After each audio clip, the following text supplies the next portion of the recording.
सतगुरुदेव की जय। बंदी छोड़ कबीर परमेश्वर जी की जय। बंदी छोड़ गरीबदास जी महाराज जी की जय। स्वामी राम देवानंद जी गुरु महाराज जी की जय हो।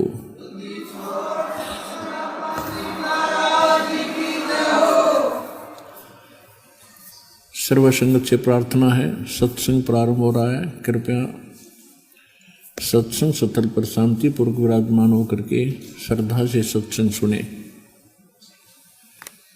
परमेश्वर की प्यारी आत्माओं से पुनर्निवेदन है, सत्संग प्रारंभ हो रहा है। कृपया सत्संग स्थल पर शांति पूर्वक विराजमान होकर के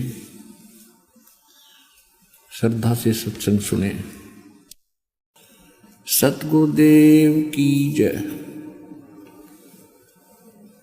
बंदी छोड़ कबीर परमेश्वर जी की जय। बंदी छोड़ गरीबदास जी महाराज जी की जय हो। स्वामी राम देवानंद जी गुरु महाराज जी की जय हो।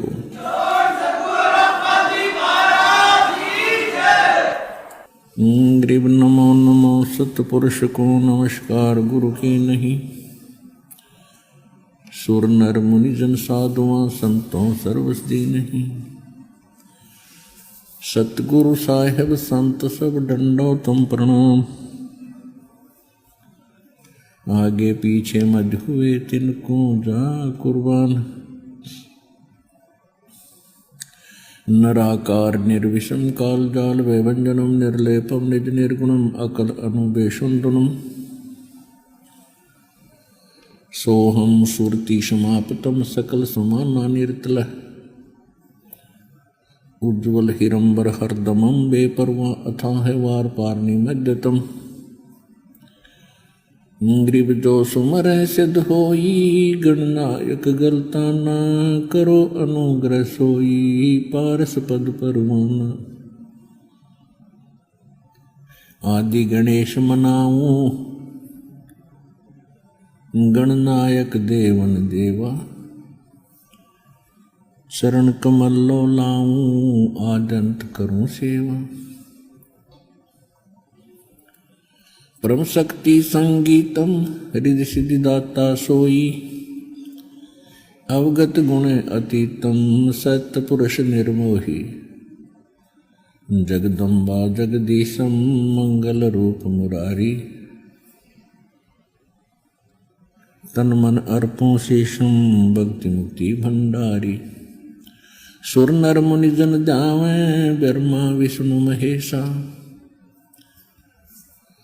शेष सहस मुख गावें पूज्य आदि गणेशा। इंद्र कुबेर सरीखा वरुण धर्म राय ध्यावे।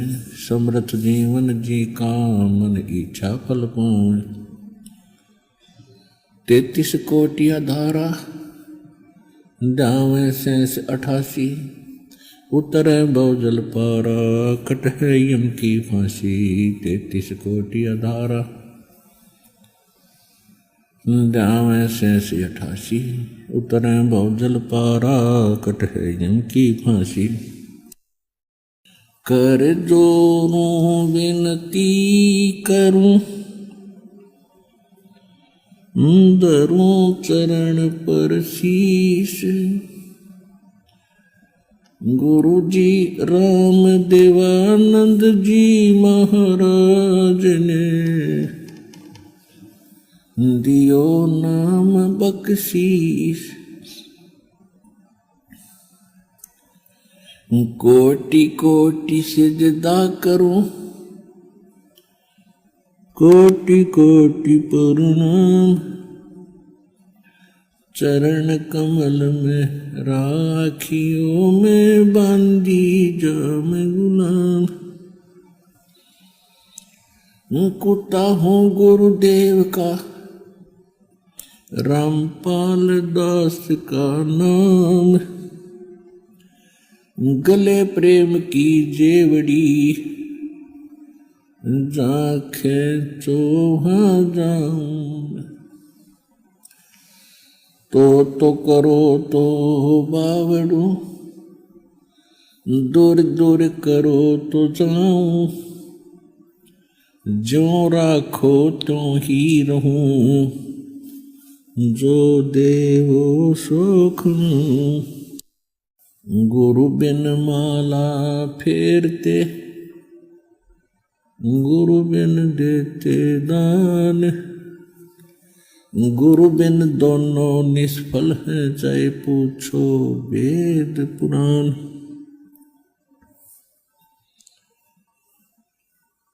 राम कृष्ण से कौन बड़ो, उन्हों भी गुरु कीन। तीन लोक के वे धनी, गुरु आगे अधीन।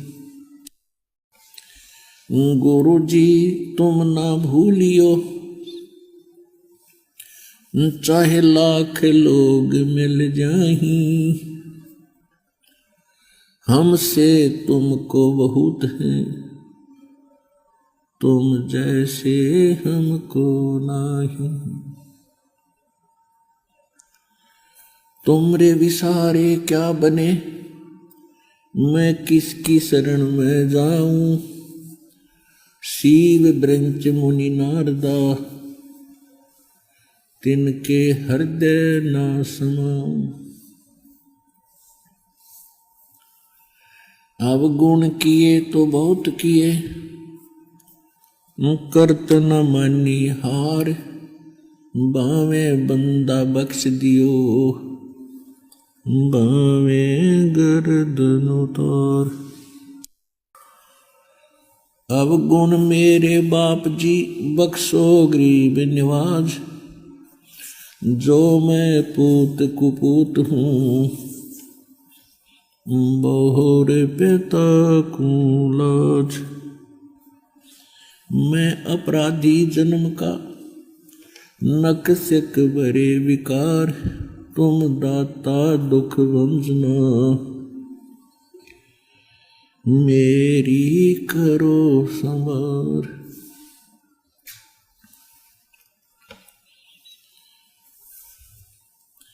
परम पिता परमात्मा पूर्ण ब्रह्म, सारी सृष्टि के रचनहार कबीर देव कबीर साहिब, अल्लाहु अकबर कबीर परमेश्वर जी की असीम रजा से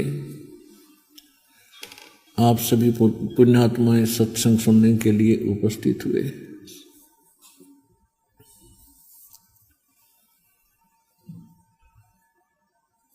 जिन प्राणियों के बहुत ही पिछले संस्कार पुण्य होते हैं,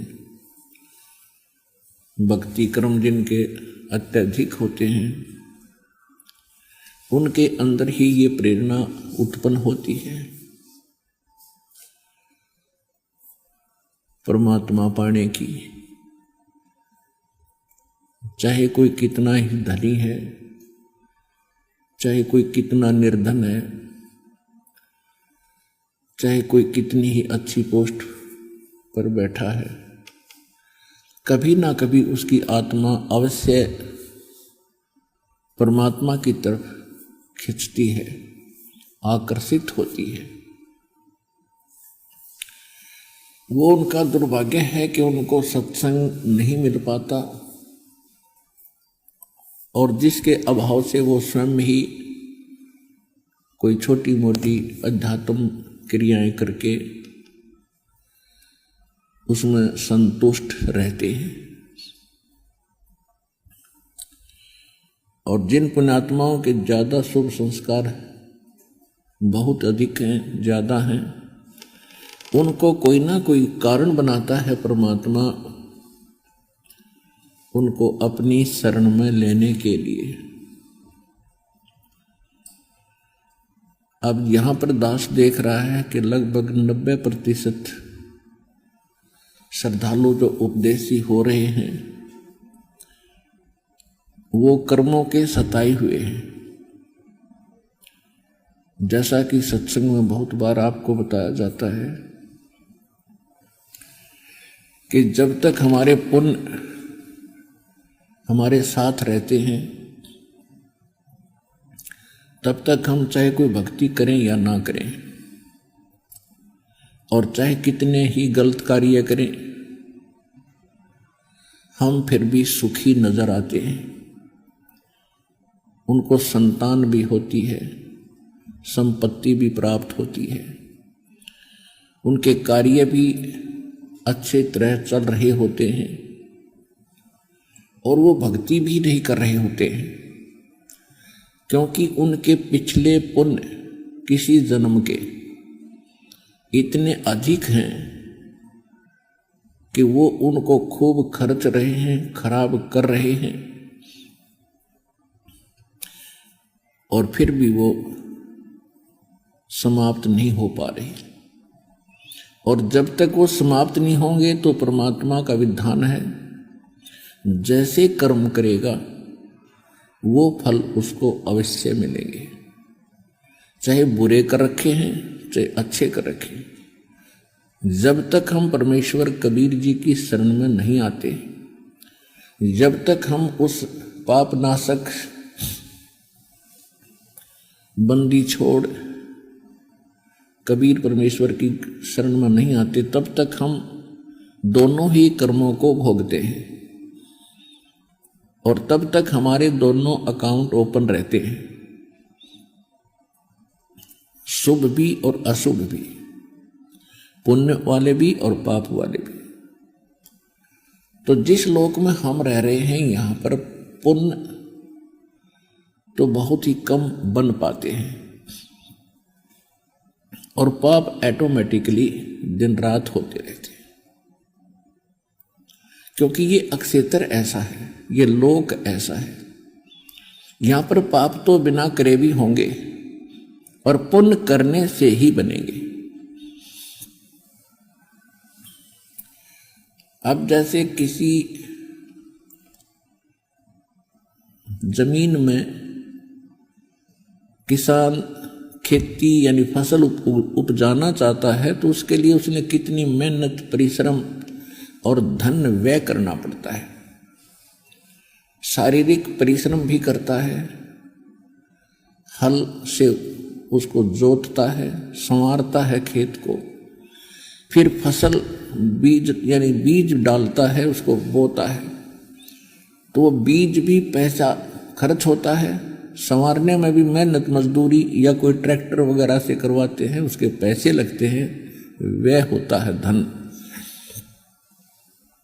और फिर उसमें सिंचाई करनी होती है, खाद डालना होता है, उसकी रक्षा करनी होती है, उसमें भी धन व्यय होता है, और फिर उसको काट के निकालने के लिए भी धन व्यय होता है। तब जाकर के उसको फसल प्राप्त होती है जो जीवन दाता है। और उसी जमीन को कुछ ना करो, हाथ भी ना लाओ, और उसमें फिर भी ऑटोमेटिकली इतना अड़ंगा कुबाड़ खरपतवार उग जाएगा, वह जमीन दिखाई नहीं दे, और वो किससे काम का नहीं, न डांगर वैसे पशु वैसे खावे, मानस के काम का नहीं। तो इसी प्रकार हमारा ये शरीर एक फील्ड है, और हम जो भी इस क्षेत्र में घूमते हैं, काल के लोक में रहते हैं, जो भी क्रियाएं करते हैं, इसमें पाप तो ऑटोमेटिकली हो जाएंगे बिना करे। पृथ्वी ऊपर पग जो धारे, करोड़ जीव एक दिन में मारे। इतने सूक्ष्म प्राणी हैं, इसके जमीन पर उड़ रहे हैं, हवा में जमीन पर चिपके रहते हैं, कि करोड़ जीवों की हत्या करके ये प्राणी विश्राम लेता है। 70 ब्राह्मण की है हत्या, जो चौका तुम देवो नेता। रोज पोछा लगाते हो, चूल्हा चौका चलाते हो, उससे पहले लीपते हो, आजकल तो पोछा लगाया जाता है, उसमें 70 ब्राह्मण जैसी हत्या हो जाती है। अब ब्राह्मण को क्यों साथ लिया इस वाणी में? क्योंकि हमारे धर्मगुरु ये कहा करते थे कि एक ब्राह्मण, ब्राह्मण माने भक्त, की हत्या कर दी जाए तो करोड़ भी मंत्र जाप कर ले तो भी वो हत्या का पाप कटे नहीं। तो परमात्मा बता रहे हैं कि तुम जो साधना आप कर रहे हो वो साधना पाप नाशक है ही नहीं, चाहे लाख करोड़ के चाहे अरब मंत्र जाप कर लियो।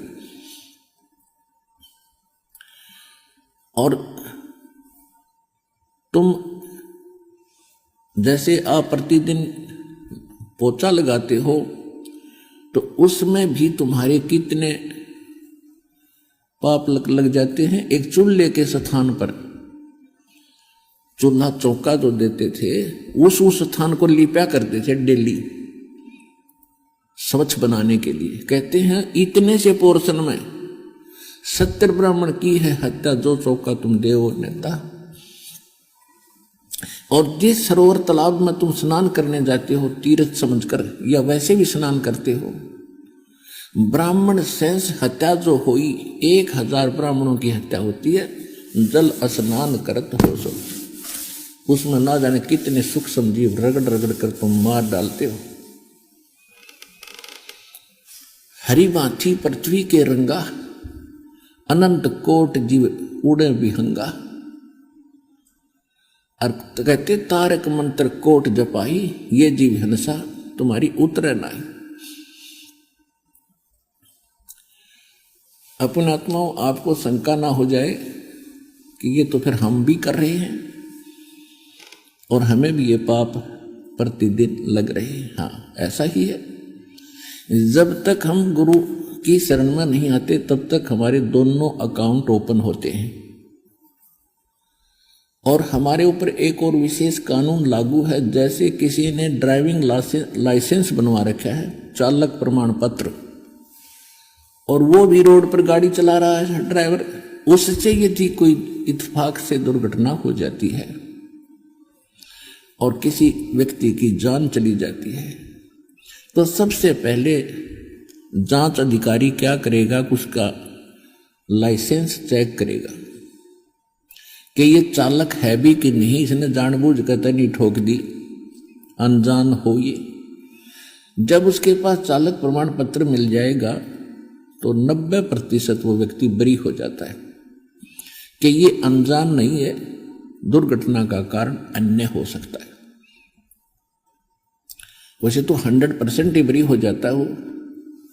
और जिसके पास चालक प्रमाण पत्र है नहीं और या है तो डुप्लीकेट है, तो उससे यदि ऐसी कोई दुर्घटना हो जाती है तो वो तो सीधा जेल जाता है, वो सीधा दंडित होता है। ठीक इसी प्रकार जब तक हम गुरु की शरण में नहीं आते, गुरुजी एक दीक्षा देते हैं, वो चालक प्रमाण पत्र आपका समझो।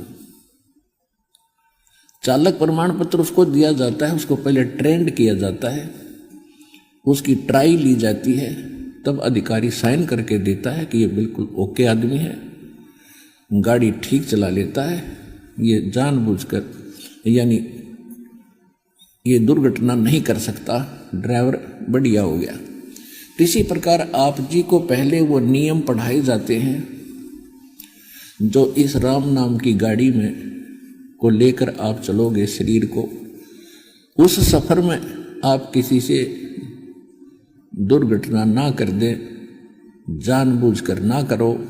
तो वो सब नियम बताए जाते हैं, फाउल पॉइंट बताए जाते हैं, तब आपको दीक्षा दी जाती है।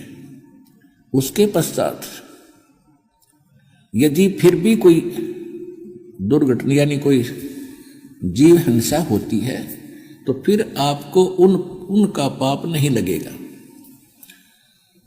जैसे हाली खेत में हल जोतता है, एक हलाई होती है 30-40 फुट चौड़ी और 200 फुट लंबा अक्षेत्र, 1 एकड़ का 200 फुट लंबा, 30-40 फुट चौड़ा।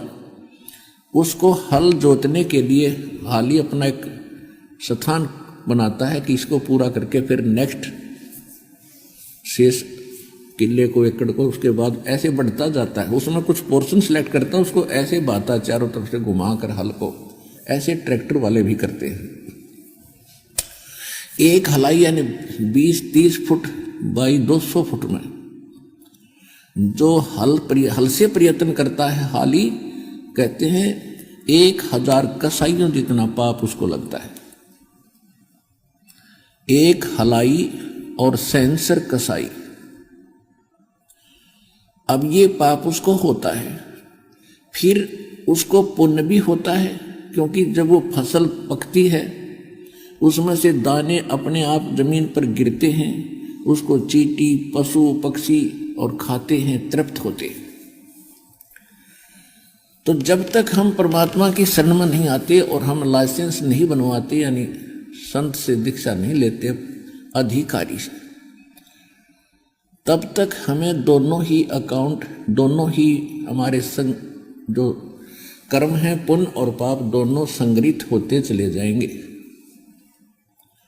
हालांकि वो 1000 कसाइयों जितना पाप एक हलाई में ऋषि से सैकड़ों हलाई दिन में यानी वो करता है, तो वो सारे पाप कर्म में लिख दिए और फिर उसकी फसल को खाकर जिन पशु पक्षियों ने दुआ दी वो पुण्य में आ गए ऑटोमेटिकली।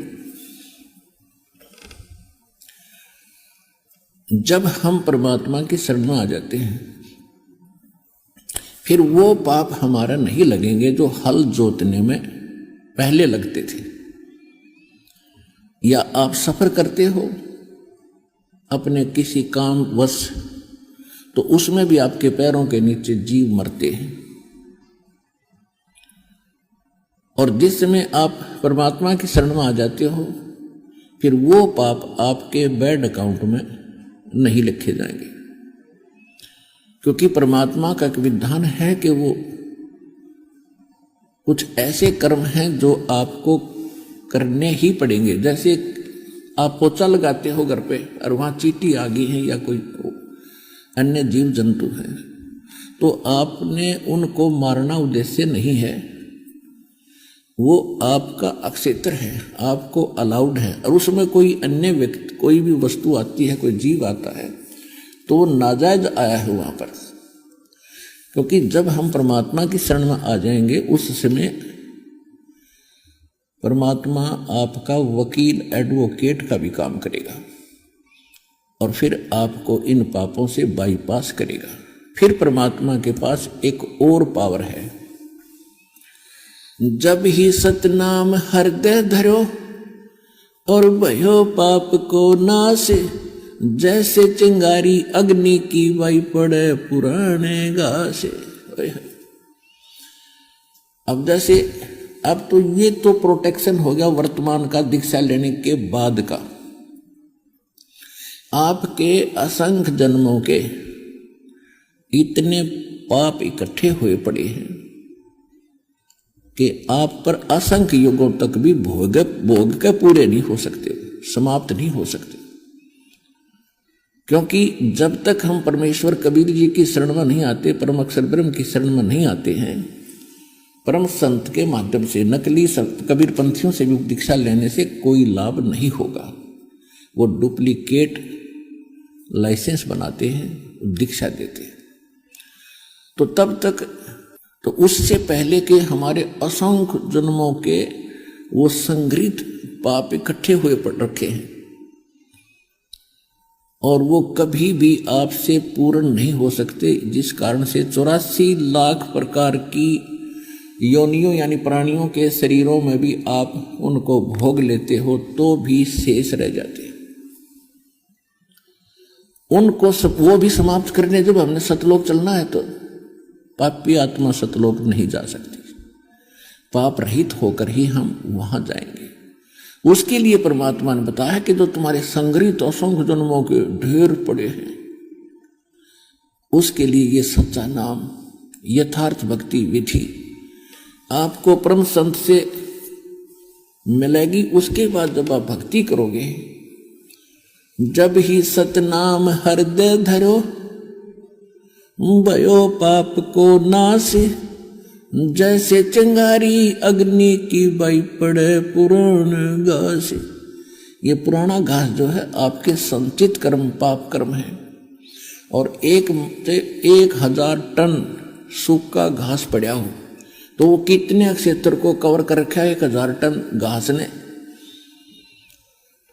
और फिर उसमें एक माचिस की सीख लगा दी, तिल्ली जला के, वह सारे न फूंक कर राख बना देगी और फिर चलेगी तेज हवा, उस राख को कहीं की कहीं पटक मारेगी, वो फील्ड क्लियर हो गया। जैसे सूरज के आगे बदरा ऐसे कर्म छयारे, प्रेम की पवन कर चित मंजन झलके तेज नयारे। जैसे सूरज के आगे बादल छा जाते हैं तो सूर्य का प्रॉपर प्रकाश, वो वास्तविक प्रकाश हम प्राप्त नहीं कर पा रहे, और एक तेज हवा चलती है, बादलों को तितर बितर कर देती है, आसमान साफ हो जाता है, तब सूर्य का प्रकाश हम सीधा देख रहे होते हैं। ऐसे ही कहते, जैसे सूरज के आगे बदरा ऐसे कर्म छयारे, जैसे सूर्य के सामने बादल आ जाते हैं, इस प्रकार परमात्मा और आत्मा के बीच में ये पाप कर्मों के बादल छाए हुए हैं। और प्रेम की पवन, प्रेम की हवा चलेगी और करे चितमंजन, फिर झलके तेज नयारे। जब आप इस भक्ति पर लगोगे, जितने आपके पाप खत्म होते चले जाएंगे, जितनी अधिक भक्ति करोगे, जितना अधिक धर्म करोगे, उतनी ही आत्मा साफ होती रहेगी, पाप नाश होते रहेंगे। और जब पाप नाश हो जाएंगे, परमात्मा की जरा सी भी चर्चा कभी चलेगी, कोई भी परमात्मा की कथा हम सुनेंगे, आंखों से ऑटोमेटिकली अश्रु धारा चल पड़ेगी, कलेजा भर भर के आवेगा। तो ये समझ लेना कि अब आपकी वो प्रेम की पवन चल पड़ी और उससे भी पाप नाश होते हैं। कहते, नाचे गाए किन्हें ना मिलिया, जिन मिलिया तिन रोए। और नाचे गाए भगवान मिला, फिर कौन दुआगन होए। तो इसलिए परमात्मा के पाने के लिए गुरु की एक बहुत विशेष आवश्यकता है, और ये हमारे मानव समाज में सबसे बड़ी कमी है कि मानव समाज को गुरु ही नहीं मिले हैं। जब परमात्मा स्वयं आए थे, वो गुरु कहो, सतगुरु कहो, भगवान कहो, वो तो सर्वे सवा थे। उसके बाद उन्होंने जिन महापुरुषों को अपना परिचय कराया, आदरणीय धर्मदास साहिब जी, आदरणीय मुल्कदास साहिब जी, आदरणीय नानक साहिब जी, आदरणीय दादू साहिब जी, आदरणीय गरीबदास साहिब जी, गांव छुड़ानी जिला झज्जर, और आदरणीय गीसा दास जी, गांव खेखड़ा बागपत मेरठ यूपी वाले, और आदरणीय स्वामी रामानंद काशी वाले। ये महापुरुष भी गुरु थे और सतगुरु थे, लेकिन परमात्मा ने इनको प्रतिबंधित कर दिया था कि अभी इस ज्ञान को डिस्क्लोज ना करना। अपने एफिडेविट लिख दो, जैसा तुमने मुझे जाना है, मुझे देखा है, ताकि पिछली पीढ़ी जब हम भक्ति युग चलाएंगे, उस समय आप एज ए मेरे दृष्टा मेरे बच्चों के सामने रहोगे। तो वो सतगुरु वो भी थे, उनके पास यथार्थ ज्ञान था, यथार्थ भक्ति थी, लेकिन उन्होंने लिख जरूर दिया वाणी। आदरणीय धर्मदास साहिब जी ने यही जड़ी खाई, यही पुड़िया खाई थी जो दास आपको दे रहा है, यही मंत्र जाप किए थे। आदरणीय मुल्कदास साहिब जी ने यही जाप किया था। आदरणीय नामदेव जी को भी परमात्मा मिले थे, उनको भी यही मंत्र दिए थे। आदरणीय नानक साहिब जी को भी यही जड़ी प्राप्त थी, वो खुद खाई थी उन्होंने, लेकिन आगे किसी को दी नहीं और ना बताई किसी को, क्योंकि उनको अलाउड नहीं था। उन्होंने उसके साथ साथ भक्ति बनाए रखने के लिए, श्रद्धा बनाए रखने के लिए एक विकल्प दे दिया, वाणी का पाठ और धर्म भंडारे, तो ये धर्म भंडारे वाणी का पाठ जब तक मूल मंत्र नहीं है, ये ऐसा समझो रोग काटने के लिए। जैसे कोई रोगी है और वो हॉस्पिटल में जाता है, डॉक्टर यानी सबसे पहले उसको, जो दीर्घ रोगी होता है, उसको ग्लूकोज लगाता है। ग्लूकोज पाप यानी रोग नाशक नहीं होती, वो केवल बॉडी को सपोर्ट देती है, उसके पानी को खत्म नहीं होने देती है, यानी उस कारण से उसकी डेथ नहीं होने देंगे, लेकिन रोग नहीं कटेगा। रोग काटने के लिए फिर इंजेक्शन और टेबलेट कैप्सूल वो भिन्न होते हैं। तो ग्लूकोज के साथ साथ से डॉक्टर वो भी देता है। तो उन महापुरुषों ने क्या किया कि ये धर्म भंडारे, जैसे हम आपको मंत्र देते हैं जाप करने के, ये तो कैप्सूल समझो, टैबलेट समझो और पीने की दवाई समझो। और जो साथ में आपसे यज्ञ हवन और ये भंडारे कराए जाते हैं, ये ग्लूकोज समझो, ये अनिवार्य है। अब आपके लिए सारे ही ट्रीटमेंट कंप्लीट कोर्स आपके लिए अनिवार्य है, क्योंकि आप इतने दीर्घ रोगी हो चुके हो, आपकी आत्मा इतनी पापों से ग्रस्त हो चुकी है, इतनी वीक हो गई है कि अब ये सभी कुछ करने से भी बहुत देर में आपका जो है रिकवरी होगी, बहुत समय लगेगा आपको ऊपर उठने में। और नहीं तो ये भक्ति नाश करती जीवन नाश हो ही रहा था। तो उन महापुरुषों ने ये काम कर दिए। परमात्मा की प्रेरणा थी, कोई गीता जी का पाठ करता था, कोई जपजी साहिब का पाठ करते थे, वाणी का पाठ करते थे, कोई वेदों के मंत्र ओम भूर्भुवः स्वः युग सिलेक्ट कर लिया, एक यजुर्वेद अध्याय 36 का मंत्र 3 इसको बना दिया गायत्री मंत्र, ओम नाम जोड़ के। तो इस तरह की जो हम सदग्रंथों की जो वाणी पढ़ा करते, उनसे हमारे ग्लूकोज लगा रहा। और फिर हम आगे जय गणेश देवा, हनुमान चालीसा, संतोषी माता की आरती, ये तो यूजलेस थी, कुछ भी लाभ नहीं होना था। सदग्रंथों के पठन पाठन से, स्वाध्याय करने से ज्ञान यज्ञ यानी ग्लूकोज का काम चलता लगा रहा। और जो भंडारे करते हैं ये भी ग्लूकोज है। और रोग काटने के जो मंत्र हैं वो उन्होंने दिए नहीं, इसलिए नहीं दिए कि ये अभी डिस्क्लोज नहीं करने थे। और उधर से ग्लूकोज लगा के चले गए नानक साहिब जी पूरे सिख समाज को। वो ग्लूकोज अब तक काम कर रहा है कि उनके अंदर आस्था है भगवान की। और ऐसे इन महापुरुषों से परमात्मा ने प्रेरणा कर कर आकर अपने भक्तों के लिए प्रेरणा करवा दी कि गीता का नित्य पाठ किया करो, वेद मंत्रों का जाप किया करो। तो इससे करने से ये ग्लूकोज इनका लगी रही। उधर से परमात्मा ने दया करी, वो 5 नाम की नमाज ये काल से लेकर आया हजरत मोहम्मद। तो वो नमाज क्या है, वो भी वाणी का पाठ है, वो भी एक ग्लूकोज ही लगी है, उस मूल मंत्र नहीं उनके पास। तो उससे क्या रहा कि मानव के हृदय में परमात्मा की तड़फ बनी रही और आत्मा जीवित रही भक्ति के सत्र में।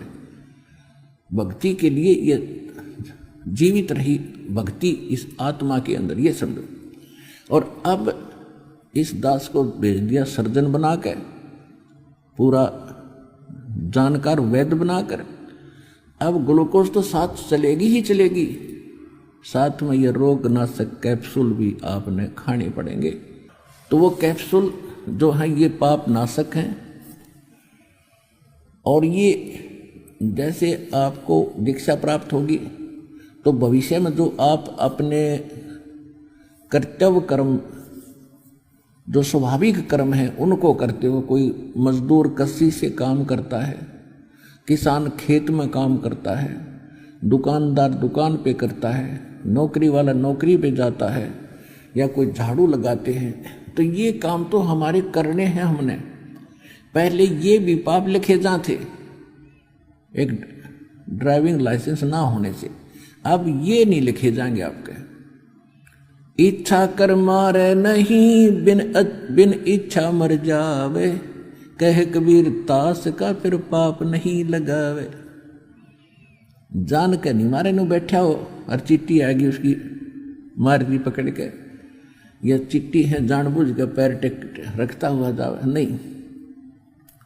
जितना संभव हो सके पैर बचाने की चेष्टा करें। और रास्ते में आप जा रहे हो, जैसे हम खासकर खेतों में देखते हैं, उसी रास्ते से चींटियां आती हैं और उसी रास्ते से मनुष्यों को जाना पड़ता है। तो कोशिश करें न चींटी पैर बचा बचा के रखे, और फिर भी कोई मर जाती है, आपका इच्छा मारना नहीं था, तो उसका पाप आपको नहीं लगेगा। जब आप पोछा लगाते हो, आपका उन जीवों को मारना उद्देश्य नहीं है, उन हानिकारक जीवों से बचने का उद्देश्य है। आपकी बॉडी में कोई डिफेक्ट होता है, कोई रोग लगता है, तो जीवाणु ही होते हैं वहाँ जो आपकी बॉडी को नाश करने पर तुले हुए होते हैं। उनके लिए जो गोली टैबलेट हम खाते हैं, औषधि खाते हैं, वो उन जीवाणुओं को ही मारती है। तो वो दुश्मन थे हमारे बॉडी के, और उसके लिए उनको मार देना वो पाप नहीं है। जानकर मारा नहीं, चाहे सर्प भी आपके सामने आ जा, इच्छा कर मारा नहीं। आपके घर में घुस जा और आपको लगे कि ये डस सकता है, तो उसको कोशिश करो निकालने की, नहीं निकला तो बेसिक मार दो, उसका पाप नहीं। तो इस तरह के हमने कर्मों को बचाना है और परमात्मा के विधान अनुसार हमने अपनी भक्ति को चलाना है। जब ही सतनाम हृदय धरो, अब रहे संचित कर्म। अब क्रियावान कर्म तो हमारे सुधर गए, शराब बीड़ी तम्बाकू ये सब त्यागना पड़ेगा। क्योंकि जो हम और तो पाप करे थे, जैसे वो तो हुए थे अपने स्वाभाविक कर्मों से, और हम ये न्यारे पाप और करें थे, हुक्का पीना, तम्बाकू सेवन करना, सिगरेट बीड़ी पीना, मदिरा मांस खाना, तम्बाकू या भुक्की, सुल्फा गांजा पीना, भांग पीना, तो ये पाप और अलग से हैं, ये भयंकर पाप थे। ये भी हम पैरेलल कर रहे थे, तो ये सारे छूट गए, तो हम कितने पापों से बच गए। कहते हैं सो नारी जारी करे सुरापान 100 बार, एक चिलम हुक्का भरे वो डूबे काली धारे। पुणात्मा श्रीमद् भगवत गीता अध्याय नंबर 7 के श्लोक नंबर 29 में 29 में, क्योंकि ये सदग्रंथ हैं, इनमें कोड वर्ड है, सांकेतिक शब्द। सांकेतिक शब्द जैसे साइंस के फार्मूले होते हैं, उसमें बहुत ही 100% सांकेतिक होते हैं। तो ये एक साइंस ही समझो, आध्यात्मिक साइंस है। इसमें बहुत कोड वर्ड हैं, उन कोड वर्डों को, सांकेतिक शब्दों को टीचर ही जान सकते। तो हम जिनको टीचर माना करते थे वो टीचर नहीं थे, वो तो कति बालक थे, आपसे भी गए गुजरे ज्ञान युक्त व्यक्ति थे, जिनको मंडलेश्वर आचार्य, शंकराचार्य और महापुरुष और मैं ऋषि मान्या करते। उनको कख भी पता नहीं था भक्ति का, न इन कर्मों से परिचित थे वो। तो इसमें क्या बताया है कि एक हिंट दिया है कि जो व्यक्ति जरा मरण मोक्षाय यतन्ति ते माम आश्रित यतन्ति ते ब्रह्म तत्विदु कृष्णम अध्यात्म कर्म च अखिलम। इसका अर्थ ये बनता है कि जो केवल जरा और मरण, यानी जरा माने बुढ़ापे का दुख, वृद्धावस्था में सारे कैर टूटे इस जीव के ऊपर, आंखों से दिखे नहीं, गोडे चलने बंद हो जा, कभी सिर में दर्द, कभी दांत दुख है, कभी पिंडी भड़के, सारे कस कैर टूट जाते, कफ कलेजा ग्रस्त कर लेता है और 100 प्रकार की बीमारी से ग्रस्त होकर के ये तड़पता है। एक तो यू कैर, एक ये है। दूसरी मृत्यु, देख आज आप कितना अपने परिवार के साथ सुखी हो और कैसे इनमें मोह ममता है, और 1 सेकंड में मृत्यु हो जाए। ये खाक है हमारे पास, क्या सौदा ये, तो यह भूल थी, इसका विकल्प हमारे पास था नहीं, कोई बताने वाला मिला नहीं, और जो मिले थे उन पर हमने यकीन किया नहीं कि ये भगवान या भगत होंगे, परमात्मा कबीर थे। और हम इन नकलियों को मंडलेश्वर आचार्य मानेंगे, ये सच्चे विद्वान हैं, बड़े पहुंचे हुए हैं, क्योंकि पाखड़ करके दिखा दें कि तो दूने दाने पर बैठ जाए और सारा खड़े हो गए, 1 साल खड़े तपते रहे। हम सोचा बड़े महापुरुष ऐसे मिलता होगा भगवान, ये तो अपना कर्म नाश करे थे, भक्ति नाश करके जीवन नाश कर गए। तो यहां बताया है कि जो जरा और मरण इन दोनों दुखों से छूटने का जो प्रयत्न करते हैं, माम आश्रित है, मेरे आश्रित होकर वो उस ब्रह्म को, तत्ब्रह्म को और सारे अध्यात्म ज्ञान को, कंप्लीट स्पिरिचुअल नॉलेज को और सभी कर्मों को जानते हैं, सभी कर्मों से परिचित है वो। अब माम आश्रित का अर्थ ये कहता है कि मैं जो ज्ञान दे रहा हूं, चौथे अध्याय के 32 और 34 में गीता ज्ञानदाता कहता है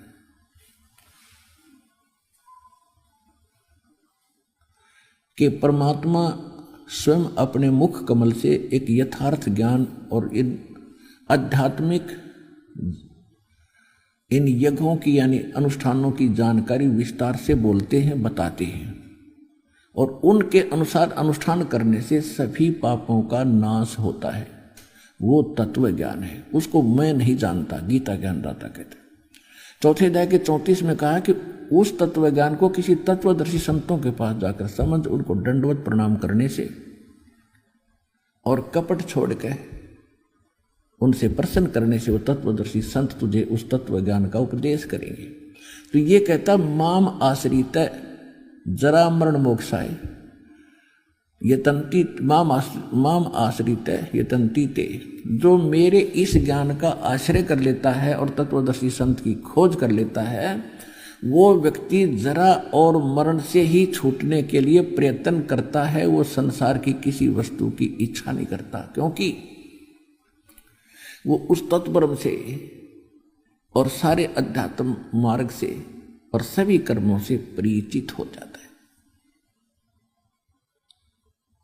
तो ये अब दास साहब बताने जा रहा है आज कि ये एक और पाप हम साथ करया करते। कहते हैं 100 नारी जारी करे और सुरापान 100 बार, एक जन्म हुक्का भरे वो डूबे काड़ी धार। ये सुख संवेद बता रहा हूं जो गौड़ जीवन कबीर भगवान का दिया हुआ आदरणीय गरीबदास साहिब जी को दिया, जो उन्होंने पहले बोल रखा था कि 12वें पंथ के प्रवर्तक द्वारा संवत 1774 में उसका जन्म होगा। उसके द्वारा मेरी महिमा की वाणी पुनः प्रकट की जाएगी, क्योंकि बीच में जो परमात्मा स्वयं बोल कर गए थे 600 वर्ष पहले कबीर सागर में, कुछ इन कबीर पंथी नकली कबीर पंथियों ने उसमें घुसपैठ कर दी थी। उसकी पूर्ति के लिए परमात्मा ने वो जो का त्यों ज्ञान पुनः अपनी प्यारी आत्मा आदरणीय गरीबदास साहिब जी को फिर दिया। उस सूक्ष्म वेद को जो दास अब आपको सुना रहा है। 100 नारी जारी करे और सुरापान 100 बार, ओए होए, एक चिलम हुक्का भरे वो डूबे काली धार। एक हुक्का भर कर देने वाले को, यानी तमाकू सेवन करने वाले का सहयोग देने वाले को कितना पाप लगेगा। पीने वाले का तो बेड़ा गर्क होगा, उसमें सहयोग देने वाले को कितना पाप लग रहा है, ये सुख संवेद बता रहा है। सुरापान मद मांसाहारी गवन करें भोगे पर नारी, 70 जन्म कटेंगे शीशम, साक्षी साहिब है जगदीशम। सुरापान जो शराब पीते हैं, मांस आहारी जो मांस खाते हैं और पर नारी को भोगते हैं, कहते उनके साथ क्या होगा, उनका 70 जन्म उनके सिर कटेंगे। कोई बकरा बनेगा या कोई वैसे किसी कारण से, जैसे आप सुना होगा, एक बार विद्यार्थी जा रहे थे यानी किसी इंटरव्यू देने के लिए ट्रेन पर बैठे जाते ऊपर चढ़कर, और आगे कोई कारीगर रिपेयर करके कुछ ऊपर नो के नो एंगल छोड़ गए और ट्रेन तो निकल सके थे, उस पर बैठे व्यक्ति हानि होगी उनके कहते सैकड़ों व्यक्तियों के सिर अलग हो गए। तो इस तरह की दुर्घटनाओं में फिर उनकी मृत्यु होगी, या फिर कहीं वैसे मारा जाएगा, कभी बकरा कभी मुर्गा बनेगा, कभी जोटा भैंस बनेगा, कसाई काटेंगे। तो कहने का भाव ये है कि सुरापान मदमांसाहारी और गमन करे भोगे पर नारी, 70 जन्म कटेंगे शीशम, साक्षी साहिब है जगदीश। गरीबदास जी कहते हैं मैं अपने जगदीश कबीर भगवान की को साक्षी रख के कह रहा हूं कि ऐसे पाप करनियों को ये दंड मिलेगा। पर द्वारा स्त्री का खोले, 70 जन्म अंधा हो डोले। ओए होए, एक पर नारी के साथ गमन करने का, विलास करने का कितना पाप बताया है कि 70 जन्म वो अंधे की योनि पाओगा, चाहे मनुष्य बन के या गधा बन के या कुत्ता या सुअर बन के। पर द्वारा स्त्री का खोले, 70 जन्म अंधा हो डोले। ओए होए, मदरा पीवे कड़वा पानी, 70 जन्म समान के जानी। ओए होए, एक बार शराब पीता है तो 70 जन्म कंटिन्यू कुत्ते की योनि में जाओगा वो, एक बार। और जिसने बोतल की बोतल खाली कर रखी है उसका तो पता नहीं 1000 जन्म हो गएगा, 2000 जन्म कुत्ते के, और कुत्ते का जन्म तो एक कब तेरा। अब तो अफलातून पी के घुटी ला के शराब की और टीटी पाक जाए, और पत्नी रोवा खड़ी खड़ी कि ये रोटी खाली ना मरेगा, वह थाली लेकर जाएगी, रोटी खा लो, और वो मारेगा ठोकर, दूर आ जा। वो पड़ेगी सारा दूर जाके पड़ेगा भोजन, और फिर उस दुष्ट आत्मा के साथ क्या होगा, कुत्ता बन के क्या खाएगा। जब तो ठोकर मारा था थालियों के, कुत्ता बनेगा, और फिर भूख लगेगी, सारी रात भौंकेगा, गली में पड़ेगा गर्मी सर्दी में। सुबह उठते ही कहाँ जाता है कुत्ता, रसोई में। मैं कहा उसने भोजन की, ऐसे ऐसे कर सीधा जाएगा जैसे कोई टोकनी है, कोई नहीं, कि भूख लग रही डट्टा जाना। अब वहाँ रसोई में अब कौन पढ़ दे उसको, मूर्ख को। कोई देख लेगा घर का सदस्य, पहले उसको करेगा तो पर वो कानों पर घटाड़ा करे, भूख लग रही जोर की, सीधा ही चल पड़ता वो। फिर उठा कर लठ उसके कड़े में ठोकेगा कमर में, फिर ट्या ट्या ट्या करता जाएगा गली में। फिर कुछ देर के बाद कुछ भूल सी पड़ेगी डंडे की, फिर सोचेगा भूख तक वो अंदर है ही, फिर दूसरे मकान की तरफ चलेगा। वहाँ उसके भाग और दुर्भाग्य, उसने कोई टूक मिले या लठ मिले या जूत मिले। जब वहाँ भी उसकी सेवा लठ से होगी तो फिर वो प्रयत्न छोड़ देता उस दिन का, फिर वो बाहर भागता जंगल की तरफ। वहाँ क्या खाता है, टट्टी खा के आता है। और जब पी कर शराब मारा था ठोकर, तो ये कर्म याद दिलाए जाते। मदरा पीवे कड़ुआ पानी, 70 जन्म समान के जानी। अब विचार करो, 100 नारी जारी करे और सुरापान 100 बार, एक चिलम हुक्का भरे वो डूबे काली धार। ओए होए, एक पर नारी गमन करने का, पर नारी के साथ दुर्व्यवहार करने का, दुराचार करने का कितना पाप बता, 70 जन्म अंधा हो डोले। और मांस खाने वाले का सुरापान मदमांसाहारी है, और गमन करे भोगे नर नारी, पर नारी 70 जन्म कटेंगे शीशम, और साक्षी साहिब है जगदीश। इन सभी पापों को जोड़ दे। शराब पीने वाले को जो 70 जन्म कुत्ते का भोगेगा एक बार पीने से, और 70 जन्म सिर कटेंगे।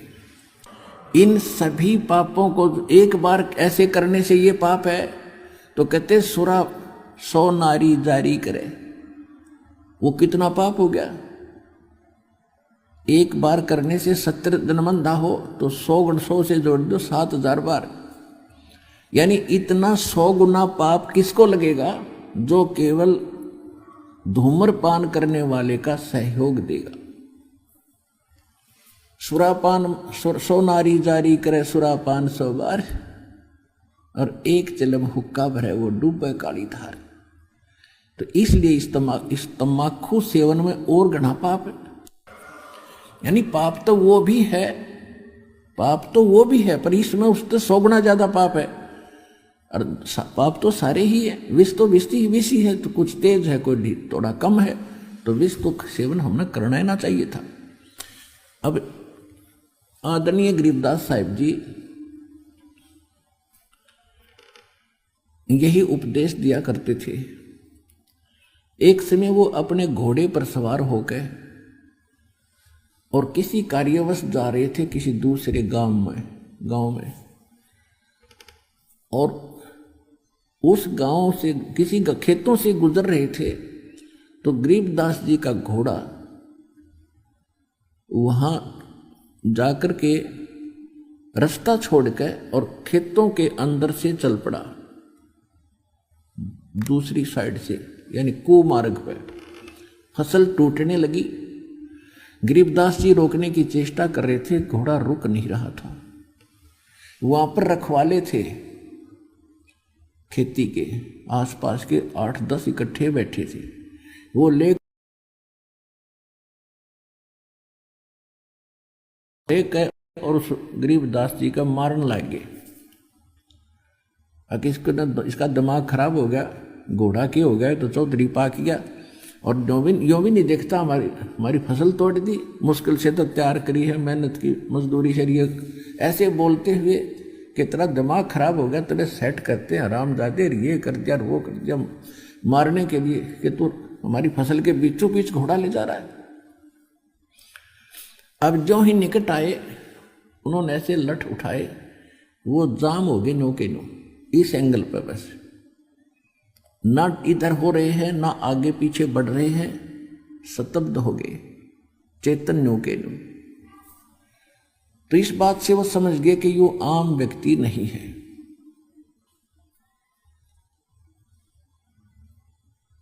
तो गरीबदास जी कहने लगे, भाई क्यों मारना आए थे मुझे तुम? वो कहने लगे, जी पहले हमने कुछ नॉर्मल करो तो बोलेंगे, हमारी तो सांस भी ना आती हमें। ने बोला लेकर दिए नॉर्मल। अब फिर उनका कहाँ बहुत था उनको धमकाने और खुरकाने का, हाथ जोड़ के लठ घेर के खड़े हो गए। अग्यो तो भाई कोई बला है, भाई क्यों मार रहे थे मुझे?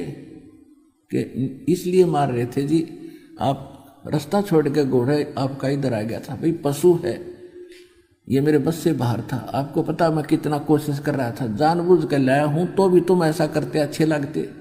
राह चलते आदमी को तो वैसे फिर भी नहीं करना चाहिए। अरे भले आदमी, तुम्हारा शिष्टाचार भी खत्म हो गया। मैं कोई जानबूझ कर नहीं ले जा रहा था, घोड़ा पशु है, काबू से बाहर हो गया। तो वो कहने लगे, जी घोड़ा आपके काबू से बाहर नहीं हो सकता, आप तो कोई परम शक्ति है। परमात्मा बोले, न्यों पूछो मेरा घोड़ा क्यों इधर हुआ, पर न्यों पूछ लो तुम। अब ये बताओ कि तुमने जिस खेत के बीचों बीच रास्ता जा रहा था, उस एकड़ जमीन में इस फसल से पहले क्या बीज रखा था? वो बोले, जी तम्बाकू बो रखा था, तम्बाकू। तो मेरा घोड़ा उस तम्बाकू की बदबू से बेदक गया, और तुम मनुष्य होकर उसने नाकों में सूड़ो। धिक्कार है तुम्हारे जीवन को, तुमसे तो ये पशु अच्छा, तो उससे इतनी नफरत करता है, और तुम ये तोप धरे बैठे उकटे, बंद करो इनको। ये वो तो सारे डर गए, जो कहोगे वे कर देंगे जी, कि आगे से तम्बाकू नहीं बोओगे। यही इसका मूल मंत्र है इस बुराई को खत्म करने का। अब जब तो नहा भर ली, भाई बाबा जी है, कोई तगड़ी शक्ति युक्त व्यक्ति है, ठीक है जी, जैसे आप कहोगे वैसे ही कर लेंगे। और जब वो न सोची रख गया, तो वो चले गए। वो तो चलेगा भर लो हुक्का। आप अपने हुक्टों के पास गए, वो सारे टूटे पाए, वो हुक्के कई कई टूक हो रहे उनके टुकड़े। तो उन्होंने गांव में आके बताई। गांव वाले बोले, भाई क्या हुआ, कैसे ऐसे कहानी बनी। एक महापुरुष थे, उन्होंने ये कहा, आज के बाद हुक्का ना, तम्बाकू प्रयोग ना करिए इस गांव में, ये नुकसान बहुत हो जाएगा। तो गांव वालों ने सोचा, भाई ये तन्ने कहीं जाकर उनकी बात सुनने के बाद भी उनका ना यकीन हुआ तो सब गांव के हुक्के टूट गए अपने आप। फिर भी किसी ने लाने की कोशिश की तो उनको हानि होने लगी। उसके बाद उस गांव में हुक्का बंद हो गया। यहाँ जींद के पास एक गांव है, मेरा नाम याद कोई नहीं, भूल गया उसका। उस गांव में आज कोई खेड़ी खेड़ी गांव है जींद के पास, उसमें आज तक भी हुक्का प्रयोग नहीं करते। तो कहने का भाव यह पुण्यात्माओं, उन महापुरुषों ने हमें यह शिक्षा दी है और ये उनके ऊपर रहम किया, उस पाप से मुक्त कर गए, वो उनकी पीढ़ी भी बचा दी इस पाप से। बाकी मोक्ष तो बहुत दूर की बात है, इतना पाप भी हल्का ही हुआ एक तम्बाकू पीने से, ऐसा जुल्म। और आप पता नहीं कितने कितने हुक्के और सिगरेट पीते थे, बीड़ी पीते थे, तो कितने पाप इकट्ठे आपने कर रखे हैं जैसे। और दूसरा फिर ये बताया इसमें, इसको इतना हानिकारक क्यों बताया है अध्यात्म मार्ग में। जैसे परमात्मा को पाने के लिए हमारी सुषुम्न नाड़ी खुलनी चाहिए, ये इला है और ये पिंगला, राइट को इड़ा कहते हैं, लेफ्ट को पिंगला, यानी श्वास दो चलती है। और ये आगे जाकर के इनके बीच में एक तीसरा एक सुराख है, बिल्कुल सुई की नोक टिके ऐसा होता है वो तीसरा, उसको सुषुम्ना नाड़ी कहते हैं, सुषुम्न द्वार है वो। और जब हम हुक्का पीते हैं, सिगरेट तम्बाकू प्रयोग करते हैं, तो वो सबसे पहले उस रास्ते को बंद करता है जिससे हमें भगवान पाना है। तो सबसे बड़ा हानिकारक इस मनुष्य जीवन के लिए, मनुष्य मानव जीवन के लिए इस तम्बाकू को इसलिए भी एक सबसे दुश्मन बताया है, सबसे भयंकर शत्रु बताया है। इसका तो आसपास भी कोई पी रहा है उसके पास भी नहीं बैठना चाहिए, ऐसा बताया।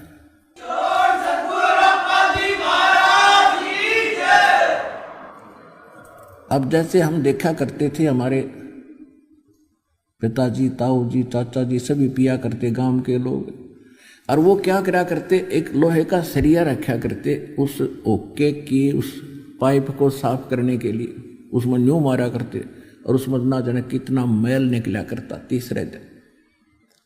और फिर ऊपर गठ हो क्या करते, जो चिलम धरते थे उस चिलम में, वो चिलम भी रुक जाती थी, उसमें भी उसे खुर्चा करते थे। और वही धुआं फिर हमारे अंदर जाता, श्वासों के माध्यम से हुक्का मुंह तो प्योर नाकों में निकालना, ढूंढा ठावें, और वो फिर उस द्वार को बंद करता जो भगवान पानी का है, जिसको तो खोलना चाहिए था हमने। तो इसलिए तम्बाकू सबसे खतरनाक है। और ये जितने पंथ हैं, राधा स्वामी पंथ, वो शिवदयाल जी हुक्का पीवे, राधा स्वामी पंथ का प्रवर्तक वो खुद हुक्का पीवे, ये सारे हुक्का बीड़ी पीवे, तो ये सतलोक चले जाएंगे। इन सबसे पहले वो द्वारा खत्म बंद कर लिया जिससे पार होना था। बात करें तिरकुटी बजाने की, बोला हम तो सीधे तिरकुटी बजाएंगे, जा लिए तिरकुटी बजा। तो पुण्यात्माओं, इन बुराइयों से सबसे पहले आपको बचाया जाता है, जिससे आपके कितने पाप खत्म हो गए। सतगुरु के उपदेश का लाया एक विचार, जय सतगुरु मिलते नहीं हम जाते नरक द्वार। नरक द्वार में दूत सब फिर करते खेचा तान, उनसे कभू ना छूटता फिर फिरता चारों खानी। चार खानी में भरमता कभू न लगता पार, सो फेरा सब मिट गया मेरे सतगुरु के उपकार। सात समुद्र की मसी करूं और लेखनी करूं बन राय, धरती का कागज करूं गुरु गुण लिख्यो न जाए। सतगुरु के सिजदे करूं कर्म छुटाए कोट, और जो ऐसे सतगुरु की निंदा करे जम तोड़ेंगे ओठ। अब कहते हैं सतगुरु के सिजदा करूं, यानी कुर्बान जाऊं ऐसे महापुरुष पर, जिसने हमारे करोड़ों पापों से छुटकारा करा दिया, करोड़ों पाप छुटवा दिए, बचा दिए उन पापों से। और ऐसे महापुरुष की कोई भूल से भी निंदा करता है, कहते वो इतना अपराधी हो जाएगा, उसको यम के दूत इतना बेरहमी से पीटेंगे कि उनके होठों को भी सुजा दिया जाएगा डंडे मार मार के। हालांकि कोई आदमी किसी को खुरकाता धमकाता भी है तो ऐसे स्थानों पर मारता जो ज्यादा हानि ना हो। और होठों पर जो मार रहा है वो कितना क्रोधित होगा, यानी वो कितना निकम्मा आदमी पीटा जा रहा होगा, जिसका कितना लागो, मुंह पर लागो चे शर्मा लगो, उसको कितने बेरहमी से पीटा गया है, तो कितना अपराधी था यमदूतों ने जो पीटा। तो यहां कहते हैं कि ऐसे व्यक्ति जो ऐसे महापुरुष की निंदा करते हैं फिर वो बहुत ज्यादा दंडित होंगे, एक्स्ट्रा दंडित होंगे। अब क्या बता रहे हैं कि सतगुरु के उपदेश का भाई लाया एक विचार, जब आंखें खुल गई, ज्ञान समझ में आया, तो फिर पिछला इतिहास समझ में आवा है, पिछली सारी बातें झांक कर देखनी पड़ती है इस आत्मा ने, कि सतगुरु के उपदेश का लाया एक विचार। और जय सतगुरु मिलते नहीं जाते नरक द्वार। नरक में तो जाना ही जाना था, नरक द्वार में दूत सब फिर करते खींचाता है। आप सारा दिन देखते हो संसार के लोग, हम भी उसी कैटेगरी के थे और हैं अभी भी, लेकिन हमने अपनी दिनचर्या बदल ली, हमने अपनी क्रियाओं को सेट कर लिया, एक भगत की तरह चल रहे हैं। उससे पहले जितने भी आप देखते हो भक्त, चाहे वो भगत भी हैं इन अन्य नकलियों के, वो सारी वही कर्म कर रहे हैं जो जनसाधारण कर रहा है। और संसार तो वो भोला भाला है ही, वो तो अपना करना ही है उसने जो करना।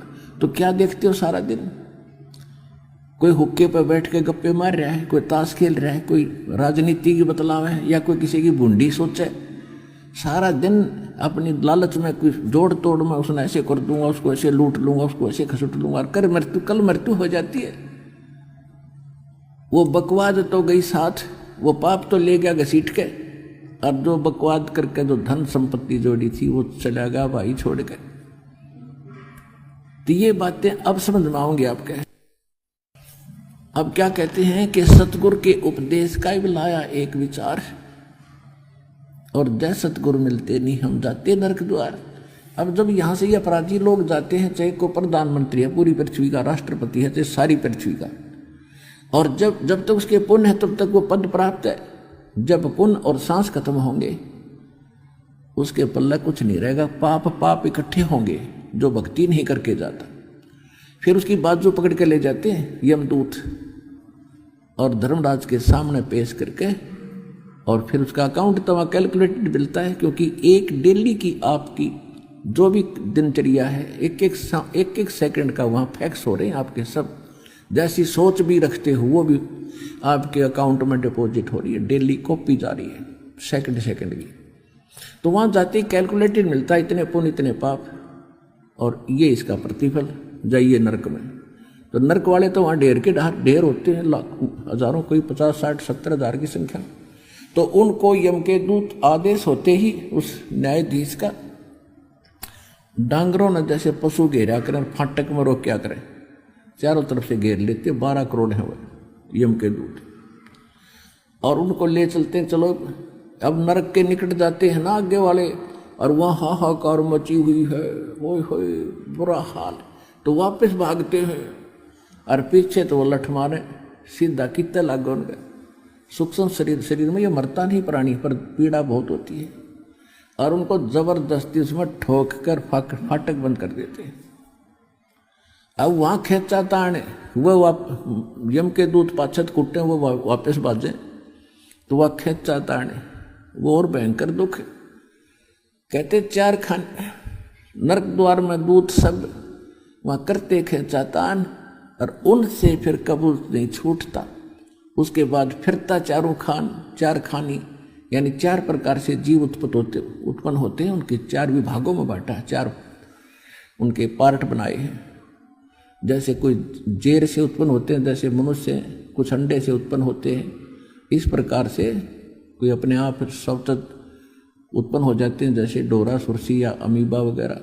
इस तरह 4 विभागों में बांटा गया है कि 4 प्रकार से उत्पत्ति होने वाले इन सभी प्राणियों के शरीरों में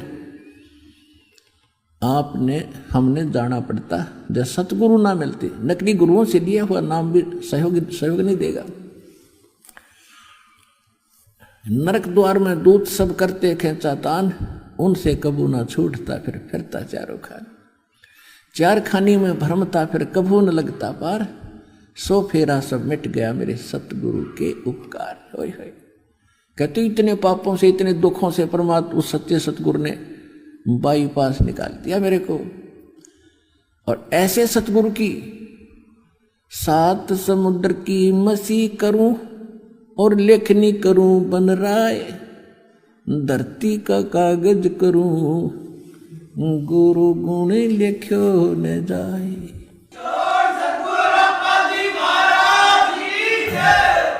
और जो ऐसा संत होगा वो या तो स्वयं परमात्मा ही होते हैं, कबीर परमेश्वर आए थे, या फिर उनका विशेष कृपा पात्र, उनका कोई दास गुलाम होगा जिस पे उस परमेश्वर की विशेष रजा होगी, वही इन बुराइयों से छुटा सकता है। नहीं तो शिक्षा तो पिता भी देता है अपने बच्चों को अच्छी, लेकिन उन शिक्षाओं पर ना वो स्वयं चल सकता है ना बच्चे चल पाते। तो यहाँ हमारे साथ भगवान साथ होगा। परमात्मा के सहयोग से जीव उसकी आड़ में, उसकी ओट में हमारी भक्ति भी चलेगी, पापों से बच सकते। जैसे हम जोत जगाते हैं, हवा तेज चलती हो तो बुझा देगी वो। उस हवा से ओट करने के लिए उसके ऊपर कोई वस्तु रख दी शीशे की, तो वो जोत भी जलेगी, चांदना भी करेगी और वो बुझेगी नहीं। तो परमात्मा की शरण इस जीव को इसलिए चाहिए, ये बुराइयों से बचाओगा और आपकी भक्ति भी बढ़ाओगा। अपने आत्माओं, ये शराब पीने वाले, हुक्का पीने वाले, अब तो हम देखा करते थे कि इस हुक्के को इतना रिस्पेक्टिव मान रखा है गांव में, हमारे हरियाणा में तो विशेषकर, कि पंचायत में इसकी कसम खाते हैं कि इतना धार्मिक मान लिया कि इसकी कसम खाई, वो पंचों का प्याला है। और ये कहते हैं कि जिस घर में हुक्का नहीं वो किसा घर भाई। ये एक लोक वेद बना रखा है, दंत कथा बना रखी है। और इस शर्म में सभी अपने घरों पर हुक्का रखते। हम देखा करते सोते उठते ही घर वाले सबसे पहले और काम छोड़ हुक्का चिलम उठा के हुक्का भरकर फिर गुरुड़ गुरुड़ करके फिर चल रहे खेतों में जाते और फिर साथ ले जाते, वहाँ जाते भर के फिर स्टार्ट करते, 2-1 घंटा काम करके फिर हुक्का बैठ के पीते, फिर काम शुरू करते। और क्या लोकवेद बना रखा है कि इसके सहारे किसान को रेस्ट मिल जाता है। रेस्ट वो कर ले,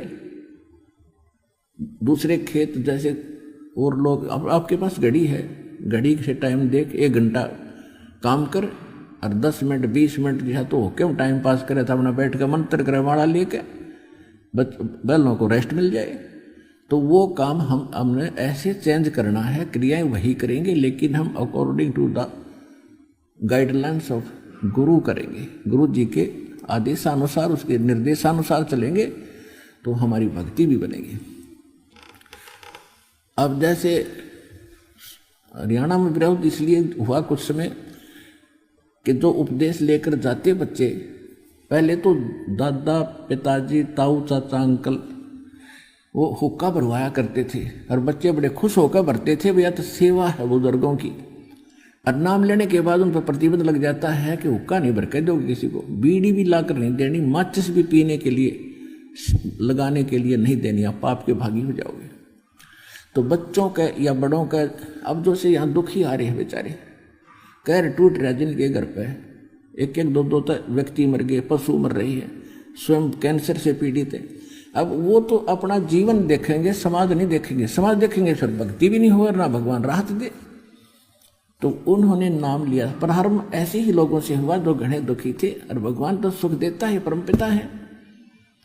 तो लेकर नाम गए, जाते उन्होंने वो सब मर्यादाएं अपनी पालन की, तो वो निंदा के पात्र बन गए आसपास में कि ये कैसे कैसे भगत बने हैं रामपाल के, बूढ़ों की सेवा भी नहीं करते, बूढ़ों का हुक्का नहीं भरते हैं, ये तो कमाल के आदमी हैं।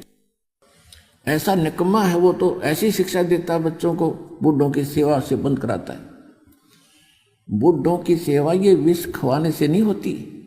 बूढ़ों की सेवा करो, उनके पैर दबावे, उनका सिर मालिश करे, उनको चाय पिलावे, दूध पिलावे, कपड़े धो दे, ये जहर खवाना जरूरी है बूढ़ों की सेवा।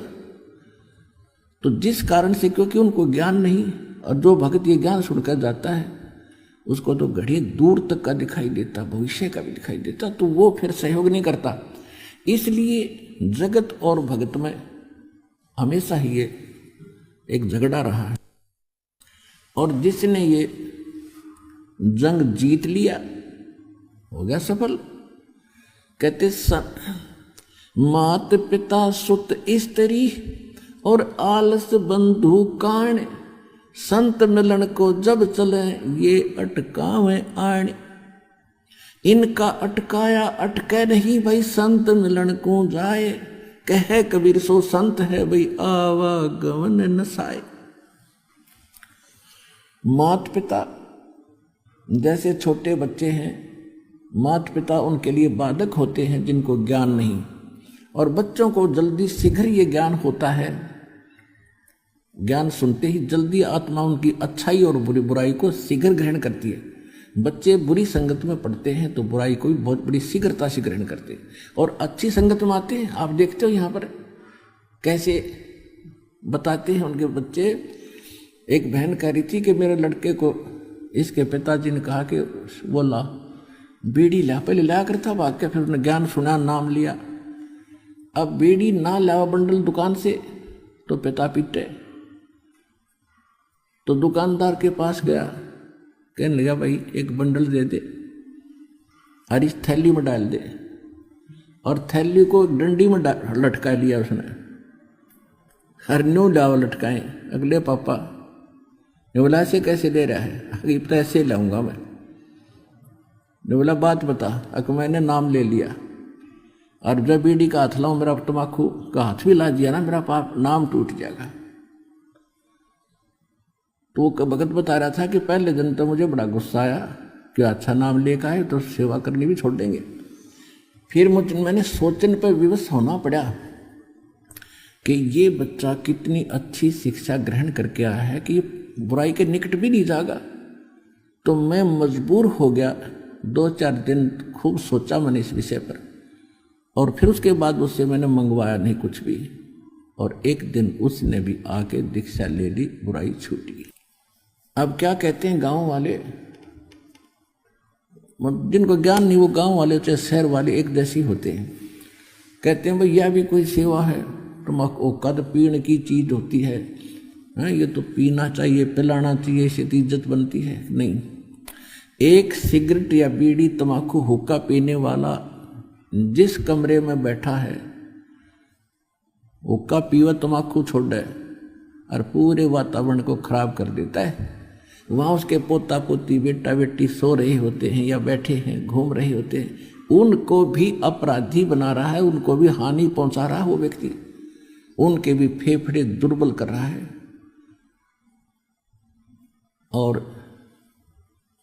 अब जैसे एक भगत ने यहाँ ज्ञान सुन के गया, जैसे कहते हैं ना, तो पीने की चीज होती है। अब जैसे खुद पिताजी या दादाजी हुक्का पी रहा है या बीड़ी सिगरेट पी रहा है, और छोटे बच्चे को, बच्चा भी उसकी नकल करता। कभी हमने देखा जैसे हुक्के का मुंह लाकर गुड़ गुड़ करते थे छोटे बच्चे, नकल करते हैं बच्चे तो बड़ों की, तो फिर उसको धमकाते थे, खबरदार पिया है इसी बुरी चीज है, इसको ना पीना आग से आगे से। कोई बात है, खुद पी रहा है और उसने नाटे, तो वो कैसे बात बनेगी? और यदि ऐसी अच्छी वस्तु है तम्बाकू और हुक्का, तो प्या अपने पुत्र बेटा ने, बेटी ने, पोतियों ने पिला उनको सबको। अगर तू इसको इतना अच्छे मानता है, एक अच्छी वस्तु मानता है, तो पिला। नहीं, एक बुजुर्ग यानी घर का सदस्य अपने छोटे पोते को, पोती को, बेटे या बेटी को दूध पिलाता है और वो थोड़ा सा पी कर छोड़ देता है तो उसको बार बार पिलाता, और पी बेटा थोड़ा सा पी, देख थोड़ा सा रहेगा, पी ले सारा। अब वो उसको जबरदस्ती पिलाता है क्योंकि वो बहुत लाभदायक वस्तु है, और हुक्का निराटे और खुद पीवे, और फिर नौकर रामपाल छुटवा है, इसलिए वो तो निकम्मा आदमी है। तो प्या उस बेटे ने जैसे दूध प्यावा था बढ़िया माने, तो पिला पोते और पोती ने भी भांगे तो तमाकू। तो इस प्रकार ये बुराई अब छूटेगी, ऐसे ही यह घर करी थी धीरे धीरे। अब जैसे जो कबीले, जो मजहब या कोई परिवार हिंदू है चाहे मुसलमान सिख है ईसाई, जो मांसाहारी है, तो उनके बच्चे जन्म से ही देख रहे हैं कि ये मांस खाना उनके लिए एक गाजर मूली होगी, तो उनको पता ही नहीं उन बच्चों को ये पाप भी है, और ये कितना घोर पाप है। आए है अब दूसरे को के बच्चों को खाते हैं। बकरे या बकरी किसी के माँ बाप होते हैं, यदि आप अपने बच्चों को, अपने माता पिता को ऐसे काट के दिखाओ जैसा दर्द आपने हो ऐसा जान बिराने, तो इन बातों से फिर ज्ञान होता। जैसे एक भगत बता रहा था कि मेरा मित्र एक मुसलमान था और उसका फादर इतनी नरम आत्मा का व्यक्ति था, वो ये कहा करता कि जिस दिन ये लोक वेद बना रखा है इन्होंने मुसलमानों ने, और घर पे बकरे को बलि देते हैं, बिस्मिल करते हैं, कलमा पढ़ते हैं, घर लाके एक प्रसाद बना के सारे परिवार को खिलाते हैं। तो जब वो उसको जबह करते थे, काटते हैं ना, वो घर से निकल जाया करता, वह मेरे से देखा नहीं जाता। और खाना तो मजबूरी, वो प्रसाद बना दिया कि प्रसाद बन गया भी।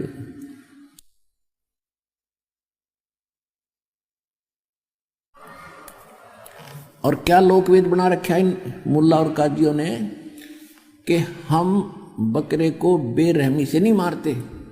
हिंदू लोग तो झटके से मारते हैं, वो तो बेरहमी से मारते। हम बकरा काटते हैं या गाय काटते हैं, हम भगवान का कलमा पढ़ते हैं, मंत्र जाप करते हैं, और उसके पढ़ने से उस बकरे की आत्मा तो स्वर्ग चली जाती है और ये मांस प्रसाद बन जाता है। ऐसा लोक वेद बना रखे।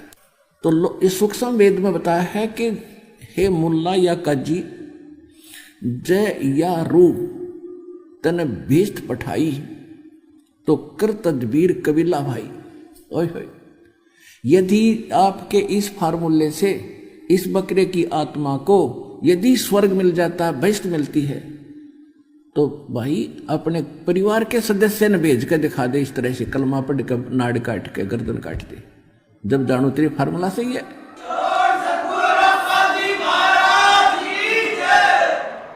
कहते एक बकरा, एक मुल्ला मस्जिद में कूके और एक पुकारे बोका, और इनमें कौन स्वर्ग को जागा, हमको लगा है धोखा। क्या कहते हैं कि एक तो मुल्ला मस्जिद में चढ़ के पुकार रहा है, हे अल्लाह अकबर, इस बकरे की रूह को भीष्ट में स्थान देना, औरों को सुना सुना के, जैसे अल्लाह उसके बाप का नौकर है और उसी के आदेश से सब कुछ कर रहा है। हद होगी भाई। और एक बकरा अपनी जान न रो रहा है, मैं मार रहा है, वो काट रहे धीरे धीरे, वो कलमा पढ़ रहे हैं, वो रो रहा है।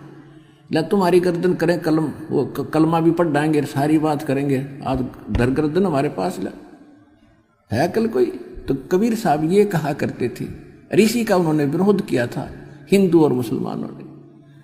कहते हैं मांस खावे सो ढेढ़ सब, मद पीवे सो नीच, और कुल की पर दुर्मति पर हरे, नाम राम कहे सो ऊंच। जो नर गोसत खात है प्रत्यक्ष राक्षस जान, और या में संशय है नीचे हिंदू खाओ चाहे मुसलमान। अब कबीर साहब ये कहा करते थे कि एक मुल्ला मस्जिद में कुके, अल्लाह अकबर, बकरे की रूह को, इस आत्मा को भीष्ट में स्थान देना, और एक वो अपनी जान को बुकरा पुकार रहा है, रो रहा है, मिमा रहा है। तो जिस तरह आप रो रहे हो उसी तरह पुकार रहे हो, बकरा भी रो रहा है। तो हमने तो इनमें कौन स्वर्ग में जाएगा, हमको लग गया धोखा कि हमने तो ये सब ये तुम्हारी दोगली बातें हैं, ये तरीका परमात्मा पाने का नहीं है। किसी भी जीव की हिंसा किसी प्रकार कर दो उसकी तो जान गई। और यदि इतना आसान भिष्ट पाना है तो सबसे पहला काम आप अपने परिवार से सब शुरू करोगे। अब एक छोटी सी बात है, जैसे किसी कोई मंत्री को कोई प्लाट अलॉट करने का और बढ़िया जगह थोड़े पैसों में और घड़ी कीमत का प्लाट मिलता हो तो वो दूसरों का नंबर ना दे, पहले अपने रिश्तेदारों को, अपने घर के सदस्यों को और मित्र प्यारों को उनको अलॉट करे। बकरों का नंबर कौन आने दे? अरे ये स्वर्ग ऐसा स्थान जिसको बहुत अच्छा मानते हो, अरवानों को बकरे ने भेज दिया, हम तो यही ठीक है और भक्ति करो भिष्ट पाने के लिए। तो तुम्हारी कथनी और करनी में दिन रात का अंतर है। तो इस प्रकार हमने ये मांस आहार करना नहीं चाहिए, ये पाप महापाप। अब ये शराब पीने वाले हाय यहाँ कम से कम भी ये जितने तकरीबन सभी 90% वो भक्त हैं जो लगभग ये सभी विकार किया करते थे। और आज परमात्मा की कृपा से, उनके आशीर्वाद प्रसाद से आत्मा को नफरत होगी, ग्लानि होगी ऐसे घिनौने कर्मों से, रिश्वतखोरी से, चोरी और जारी से, और ये मांस आहार, सुरापान, भांग, तंबाकू, सुल्फा, गांजा, ये सारी बुक्की वगैरह सब त्याग दी, क्योंकि ये नर आहार नहीं, ये राक्षसों का आहार है। एक शराब पीकर उसके बच्चे बता रहे थे, छोटे छोटे बच्चे रो रहे सत्संग में। जब दास गांव गांव में घर घर में सत्संग करने जाता था, ज़्यादा समय भक्तों से मिलने का, चर्चा करने का मिलता था, उनके दुख जानने का अधिक समय मिलता था। वैसे तो परमात्मा अंतर्यामी है, आप जो भी मनोकामना लेकर आए हो उसे छुपी नहीं। यदि आप मर्यादा से रहोगे और सच्ची सब लगन से भक्ति करोगे, कहते हैं चीटी पायल बाजे पैर साहिब सुनता है सब डर। आप वैसे भी आकर के लाइन में खड़े होगे और जो तमन्ना आपकी है मालिक से छुपी नहीं, अंतर्यामी सारी जानते हैं। फिर भी हम जैसे एक दूसरे से कहते हैं तो आत्मा थोड़ी सी शांत होती है। तो वो कहने लगे जी, उनके बच्चे रोने लगे दोनों, एक लड़का था एक लड़की, एक 8 साल का, एक 10 वर्ष का, 2 लड़कियां थी, एक लड़का 2 लड़की थी। मैं बोला बेटा क्यों रो रही हो? तो उसकी माँ भी रोने लगी, उनकी दादी थी साथ में, कहने लगी इनका बाप ईसा निकम्मा है, बढ़िया नौकरी है, डेली शराब पी का आता है और घर पर खाने को दाने नहीं इसका इन रो रही है। फिर वो बेटी, दोनों बच्चे तीनों रो रहा कर रुक गए, कहने लगे जो मेरा पापा आता है ना मेरी माँ को पीटता आते ही, क्योंकि माँ कह देती होगी भाई तू मत पिया कर, और शराब भी न नोटोक दे उसको बाकी नहीं रहती। और उसका फर्ज भी बना कहने का बेचारी का भाई क्यों नाश कर दिया, तू बच्चे भूखे बैठे हैं, तू टीटी पाक का आ गया। तो रोज पीटता उसने नशे में। तो बच्चे कहते हैं पापा आता ना हम तो चारपाई के नीचे छुप जाते हैं डरते। अरे तेरा गजब भैया, बच्चों को तो पापा का इंतजार होना चाहिए, पिताजी आएंगे, कोई केले लाओगे, कोई फ्रूट लाएंगे और द्वार पर खड़े पाने चाहिए। और उस राक्षस को देखकर बच्चे रस्सी उस चारपाई के नीचे घुस रहे हैं। तो पुण्यात्माओं धीरे धीरे फिर मालिक की दया हुई, उसने भी दीक्षा ली, नाम ले लिया, बुराई छोड़ दी। कुछ ही दिनों के बाद उसके घर में सारी चीज होगी, मोटरसाइकिल खरीद ली। अब बच्चे कहाँ तुझसे डरा करते थे, कहाँ इंतजार करते पिताजी कुछ फल लेकर आ रहा होगा। तो फिर वो भक्त कहता है जब उसकी वो शुद्धि में आया, उसकी बुराई छूट गई और इस मनुष्य जीवन में आया वो, तब कहता है जी आप परमात्मा कबीर जी की दया से स्वर्ग तो मेरे घर में इब्बा हो गया, वर्तमान में हो गया। और वह माई भी कह रही थी, और जहाँ आप ले जाने के लिए कह रहे हो वो सतलोक, वो सुख तो फिर न्यारा ही होगा। अब इसे जीवन में हम स्वर्ग तो मेरे घर में आज हो गया, कैर टूट रहा था। अब रोता है वो व्यक्ति उस गए हुए समय को जो वो गलतियां करता था। तो परमात्मा कहते हैं जब भी समझ में आ जाए इस मनुष्य जीवन के रहते कुछ भी नहीं बिगड़ा है, और फिर लगा है वो भक्ति पर, हो क्या बात की। तो पुण्यात्मा इस ज्ञान से और इस भगवान से और इस सच्चे मंत्र और जाप इन क्रियाओं से आपका ये जन्म भी शुद्ध रहेगा, लोक और परलोक दोनों सुखी होंगे आपके इस सच्चे भगवान की शरण में।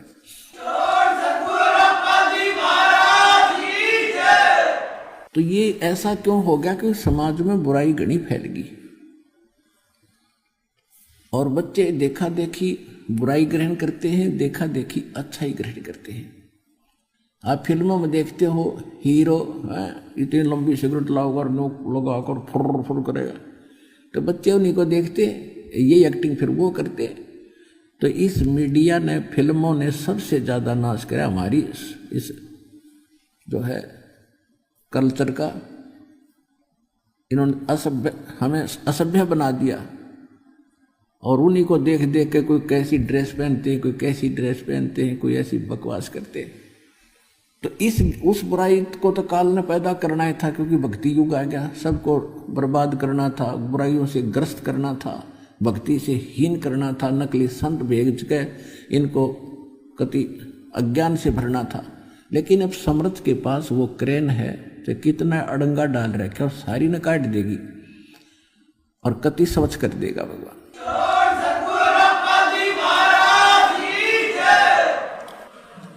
अपने आत्माओं जैसे प्रसंग चल रहा है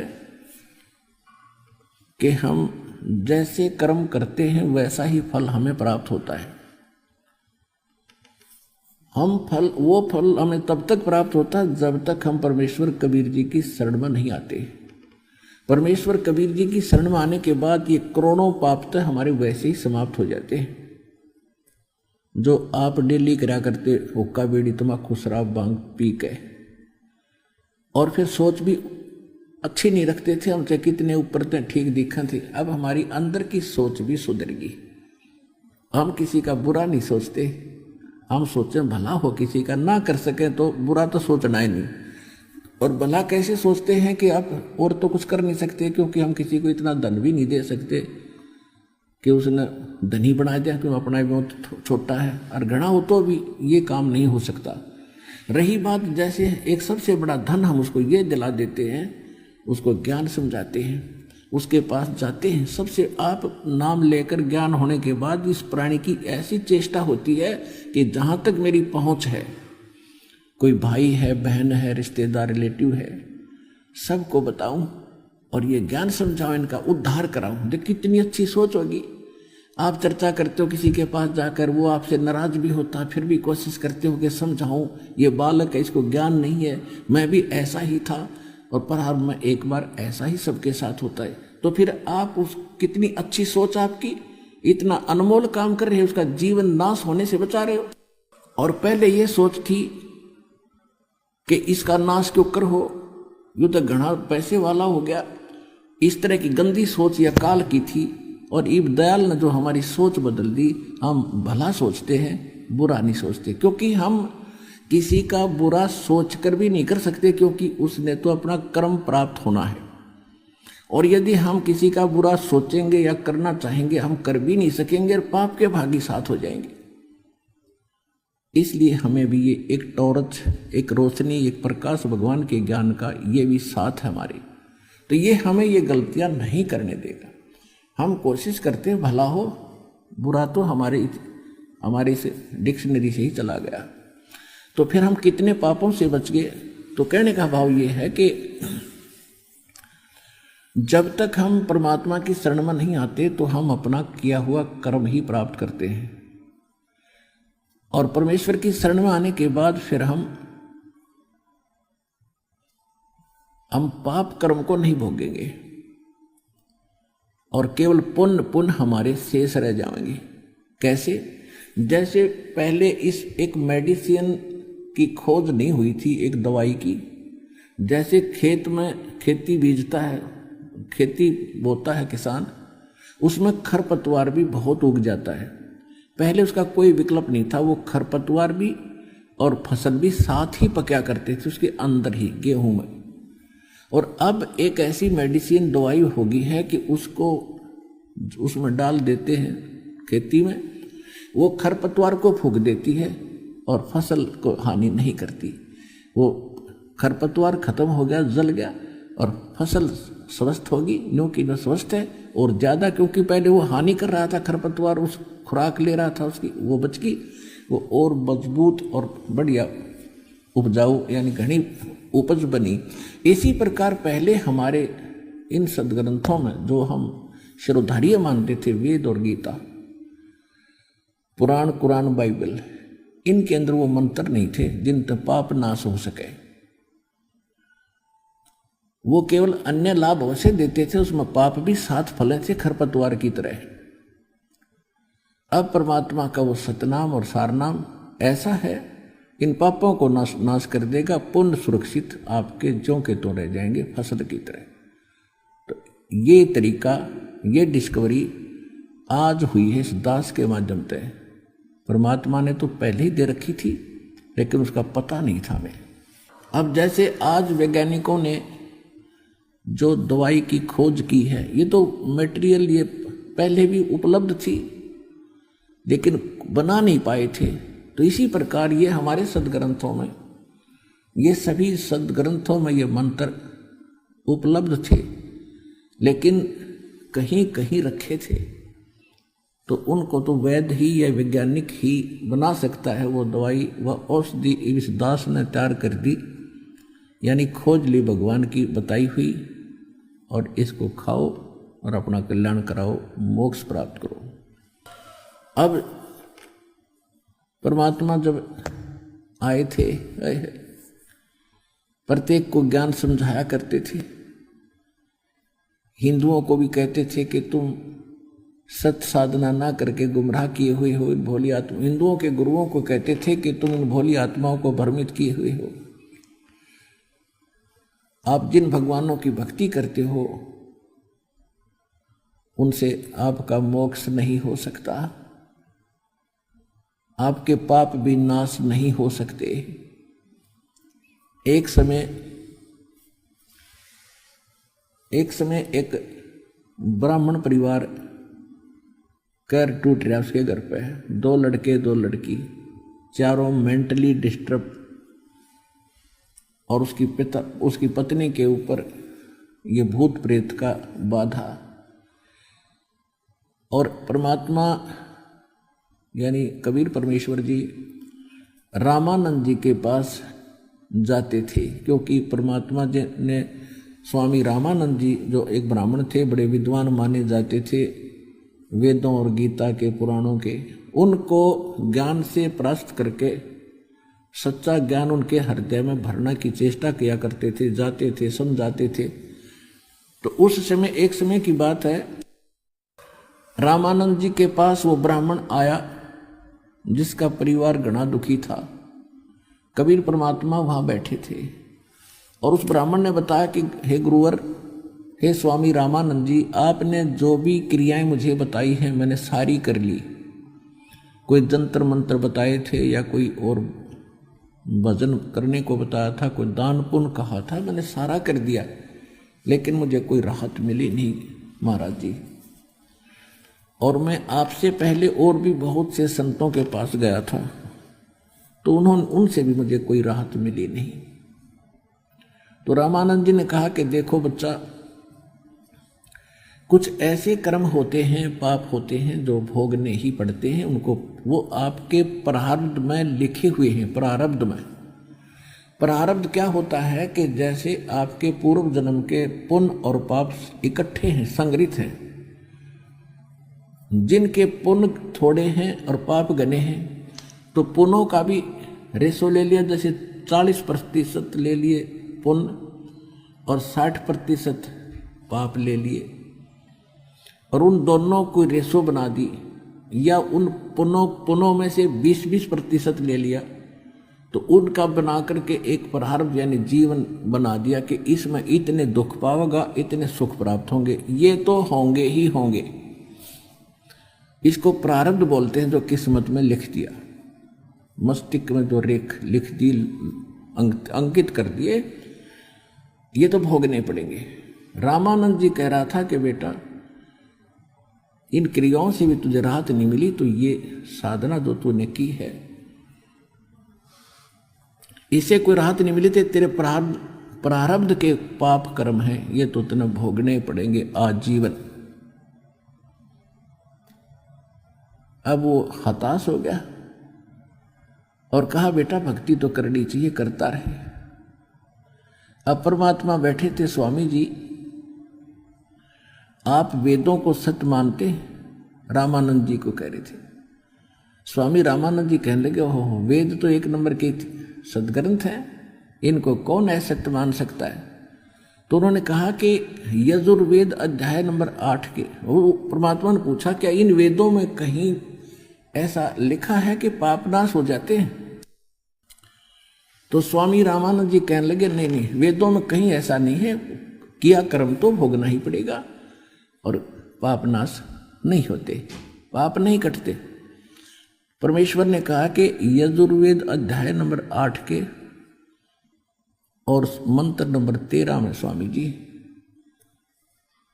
मैंने किसी से सुना था, वो तो जानी जान थे, उसमें स्पष्ट लिखा है कि भगवान घोर पाप भी काट देता है। रामानंद जी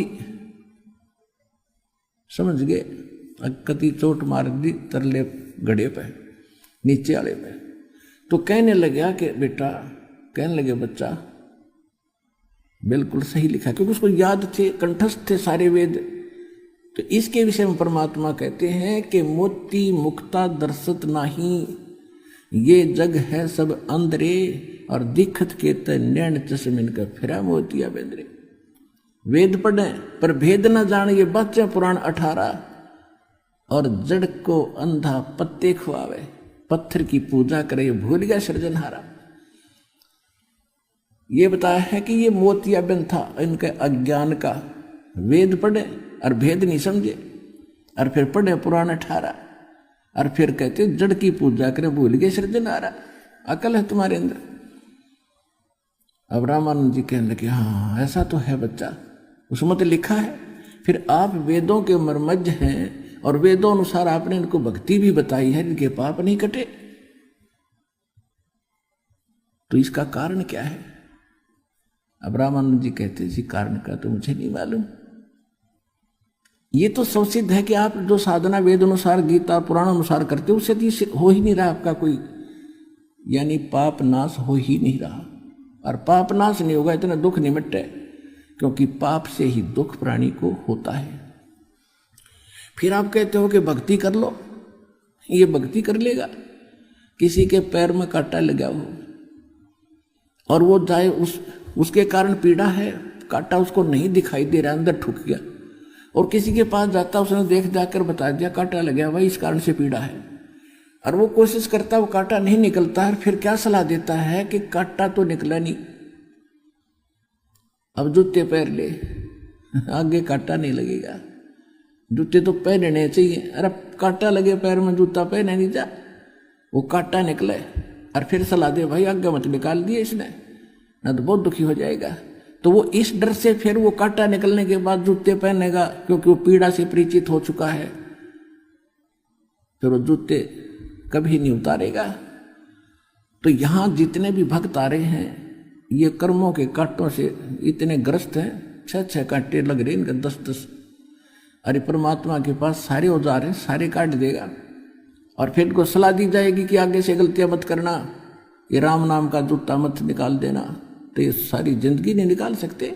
और भक्ति तभी होगी जब जो कांटा निकल लेगा पाप कर्म का। तो रामानंद जी कहने लगे अभी मुझे तो मालूम नहीं वो कौन सा ऐसा साधना है। कबीर साहब उठकर चले गए। अब रामानंद जी से उस पंडित ने पूछा कि ये कौन थे? उन्होंने बताया कि कबीर हैं, ये कबीर हैं दुल्हाए, और बड़े विद्वान पुरुष हैं, बड़े पहुंचे हुए हैं। क्योंकि परमात्मा ने उनको सतलोक भी दिखा दिया था और वो ये भी मानते थे कि भगवान है। लेकिन परमात्मा एक भूल भुलैया करके रखा करते, तो वो फिर भी थोड़ी बहुत उनका भूल लग जाती थी रामानंद जी के, क्योंकि ये मान बढ़ाई बड़ी मुश्किल से छूटे इंसान की। कहते हैं राज तजना सहज है, सहज तरिया का ने, और मान बढ़ाई ईर्षा ये दुर्लभ तजना ये। तो उस ये सुनकर कि जुलाहों की कॉलोनी में कबीर नाम का के हैं ये, वो तो श्याम ने जा लिया उनके पास कि महाराज कोई दया करो, कोई तकलीफ हमें, मेरा तो कति नाश हो रहा है, पूरा परिवार पीड़ित है, और आपकी बातों से मुझे कुछ एहसास हुआ कि शायद मेरे दुख का निवारण हो सके। परमात्मा बोले भाई आप पंडित जी ब्राह्मण और मैं एक दानक दुल्हा शूद्र, अब देख विधि तो मैं बता दूंगा और तेरा समाधान भी हो जाएगा, पर एक बात समझ लेना, यहां से दीक्षा लेकर और जय तेरे मन में न्यू आगे तू ब्राह्मण और यू दानक, उससे दिन वो कैर फिर से टूट जाएगा तेरे ऊपर। गुरु के प्रति जरा सी भी हीनता आगी, उसी दिन से तुम्हारे कनेक्शन कट जाएगा। और कनेक्शन कटने के बाद जैसे बिजली का कनेक्शन मिला हुआ है, जब तक कनेक्शन चालू है तो पंखा भी चल रहा है, कूलर भी चल रहा है, दूध भी बिलोया जा रहा है, पानी भी निकल रहा है और बल्ब भी जल रहा है। और जिसमें आपका ये कनेक्शन कट जाएगा सारी सुविधाएं बंद हो जाएंगी, ये ध्यान रखना है। अब वो तो दुखी था, जैसे परमात्मा की एक वाणी है कि मात पिता सुत स्त्री आलस बंधु कान और संत मिलन को जब चले ये अटका में आए, और इनका अटकाया अटके नहीं, संत मिलन को जाए कह कबीर सो संत आवागमन न साए। कहते हैं माता पिता बड़े हैं, बच्चे छोटे हैं, उनका ज्ञान समझ में आ गया तो उनको माता पिता रोकते हैं जिनको ज्ञान नहीं, कि खबरदार वहां जाता है, अपना काम नहीं करता, पढ़ता नहीं है, आश्रम में क्या तुझे खाने को मिल जाएगा। और जिनके माता पिता को ज्ञान समझ में आ गया, बच्चे बड़े हो गए, वो माता पिता को बाधा करते हैं, क्यों जाते हैं वहां पर, बड़े हो रास्ते में गिर जाओगे, पड़ जाओगे, क्या करोगे, घर पे भक्ति कर लो। या किसी की पत्नी बाधक बन जाती है, कोई बहका देती है दूसरी, ये तो बाबा बनेगा, तीसरे दिन जाओ सत्संग में, बच्चा ने छोड़ देगा, तो वह वादा करती है तो नहीं जाएगा वहां पर, मैं अपने घर चली जाएंगी, फलान कर दूंगी, फांसी खा कर मर जाएंगी।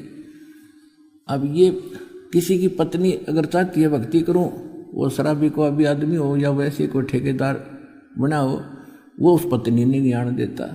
तो परमात्मा कहते हैं माता पिता सुत स्त्री, या फिर आलस, अब फिर देखोगे तब इस सत्संग में नहीं चलते, फिर चलेंगे, तो ये आलस भी जीव का दुश्मन होता है। परमात्मा ने प्रेरणा दी, चलते कहते हैं काल करे सो आज करे, आज करे सो अब, और पल में प्रलय हो जाएगी, फिर कराएंगे कब। और चौथा फिर बताया कि बंधु कान लोक लाज, लोक लाज के कारण भी हम दूर रह जाते हैं।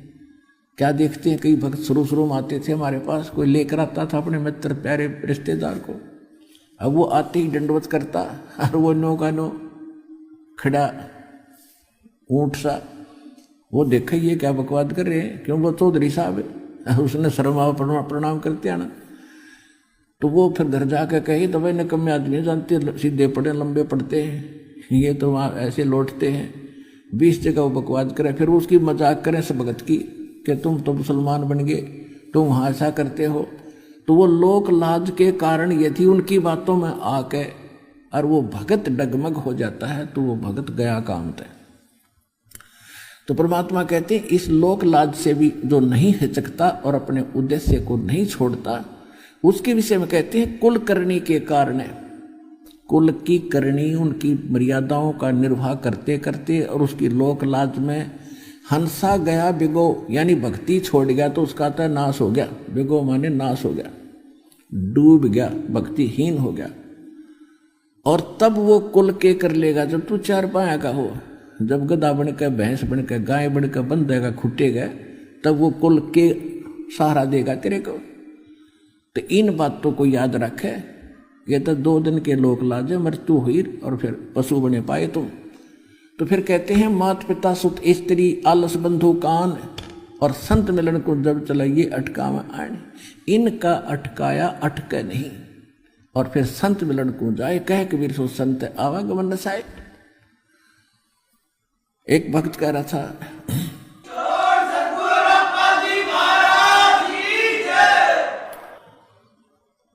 बहुत प्रकार के भक्तों के साथ ये संघर्ष से गुजरना पड़ता है। कई बहनें भी ऐसी होती हैं, उनका पति कहता है कि तू आश्रम में गई और मैं मरूंगा गोली खा के। बता कोई बात हुई मूर्ख की? भाई तुझे क्या बाधा है, क्या दिक्कत लगती है इसके वहां जाने में? कम से कम आप साथ आओ, नाम बेशक ना लो, आप साथ आओ और देखो यहाँ के वातावरण को। अच्छा लगे तो आगे आप भी आओ और उनको भी आने दो। नहीं, उस बेटी को बच्ची को रोक के पाप का भागी बनता है व्यक्ति, उसके बाधक बन के। इसी प्रकार कोई बहन है, वो भी आट अड़ा देती है कि भगत बताते हैं मेरी धर्मपत्नी भगतमती बहुत बाधा करती है, कहती है सत्संग में जाएगा तो बच्चों को लेकर मैं अपने मायके चली जाऊंगी, बड़ी छुप छुप के आता हूं, दया करो।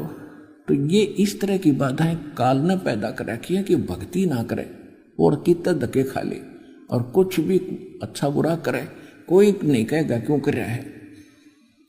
तो उसके लिए कहते हैं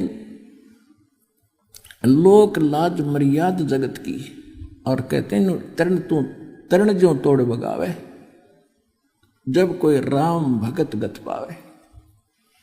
लोक लाज ना कीजिए निर्भय हो रही है, और ये मन संतों दीजिए तो गोविंद पाइए।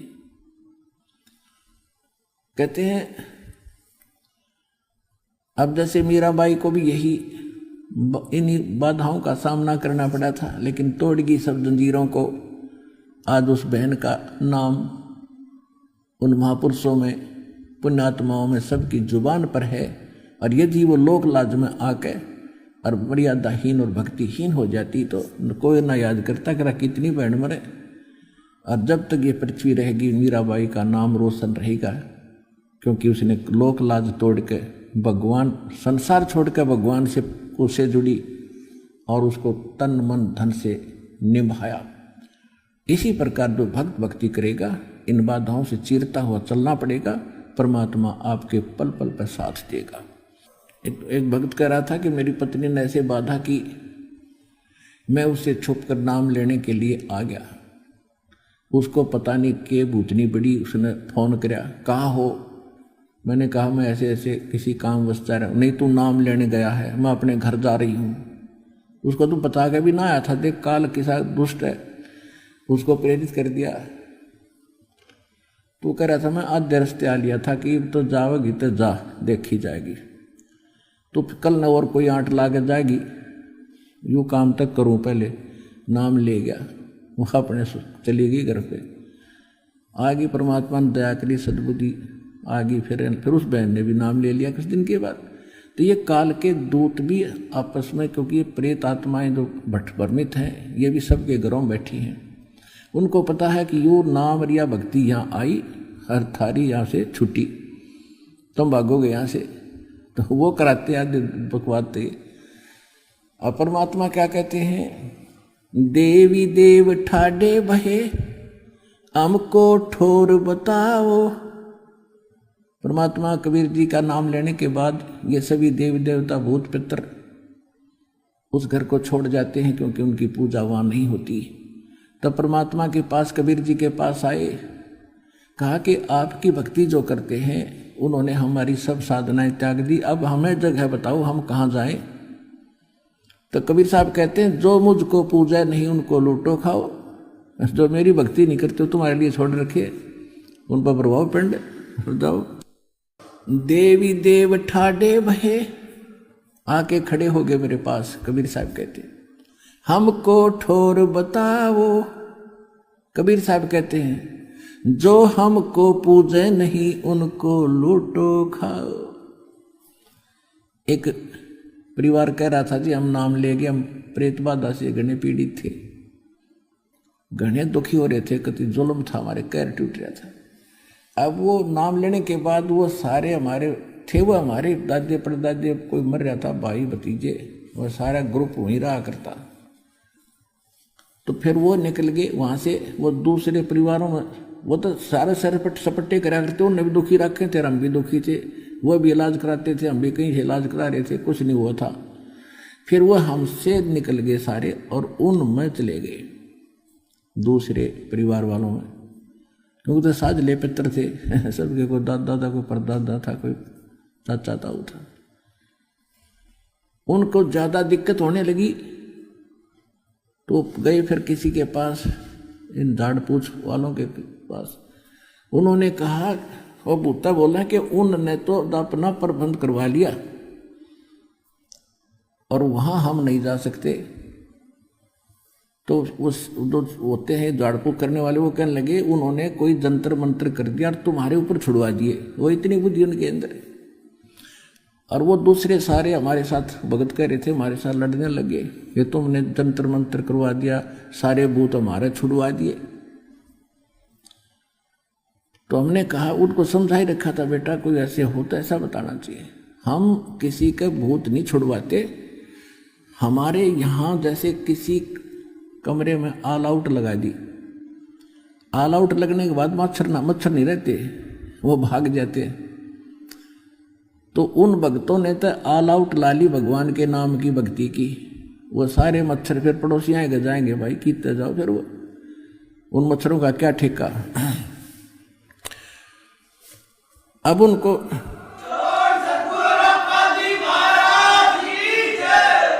अब उनसे वो फिर आकर कहने लगे, जी ऐसे ऐसे कहते माँ बेटा, उनको समझाओ कि तुम भी आओ, यदि आप ये मानते हो कि हमने जाब्ता करवा लिया सारे भाग्य, तो आप भी आ जाओ। वो जाब्ता सबका हो है वहां पर, यानी प्रबंध सबका हो रहा है। वास्तविकता ये है कि उनको ये समझाओ कि हमने मच्छरदानी लगा ली और ये मच्छरदानी में से हमें तो हानि कर नहीं सकती, बाहर घूमेंगे, फिर तुम भी लगवा लो। यानी सतलोक आश्रम वाला में वो ऑल आउट और मच्छरदानी प्राप्त होती है, जिससे कोई भूत पितर और प्रेत और देव कोई हानि नहीं कर सकते, वो बाहर घूमेंगे। फिर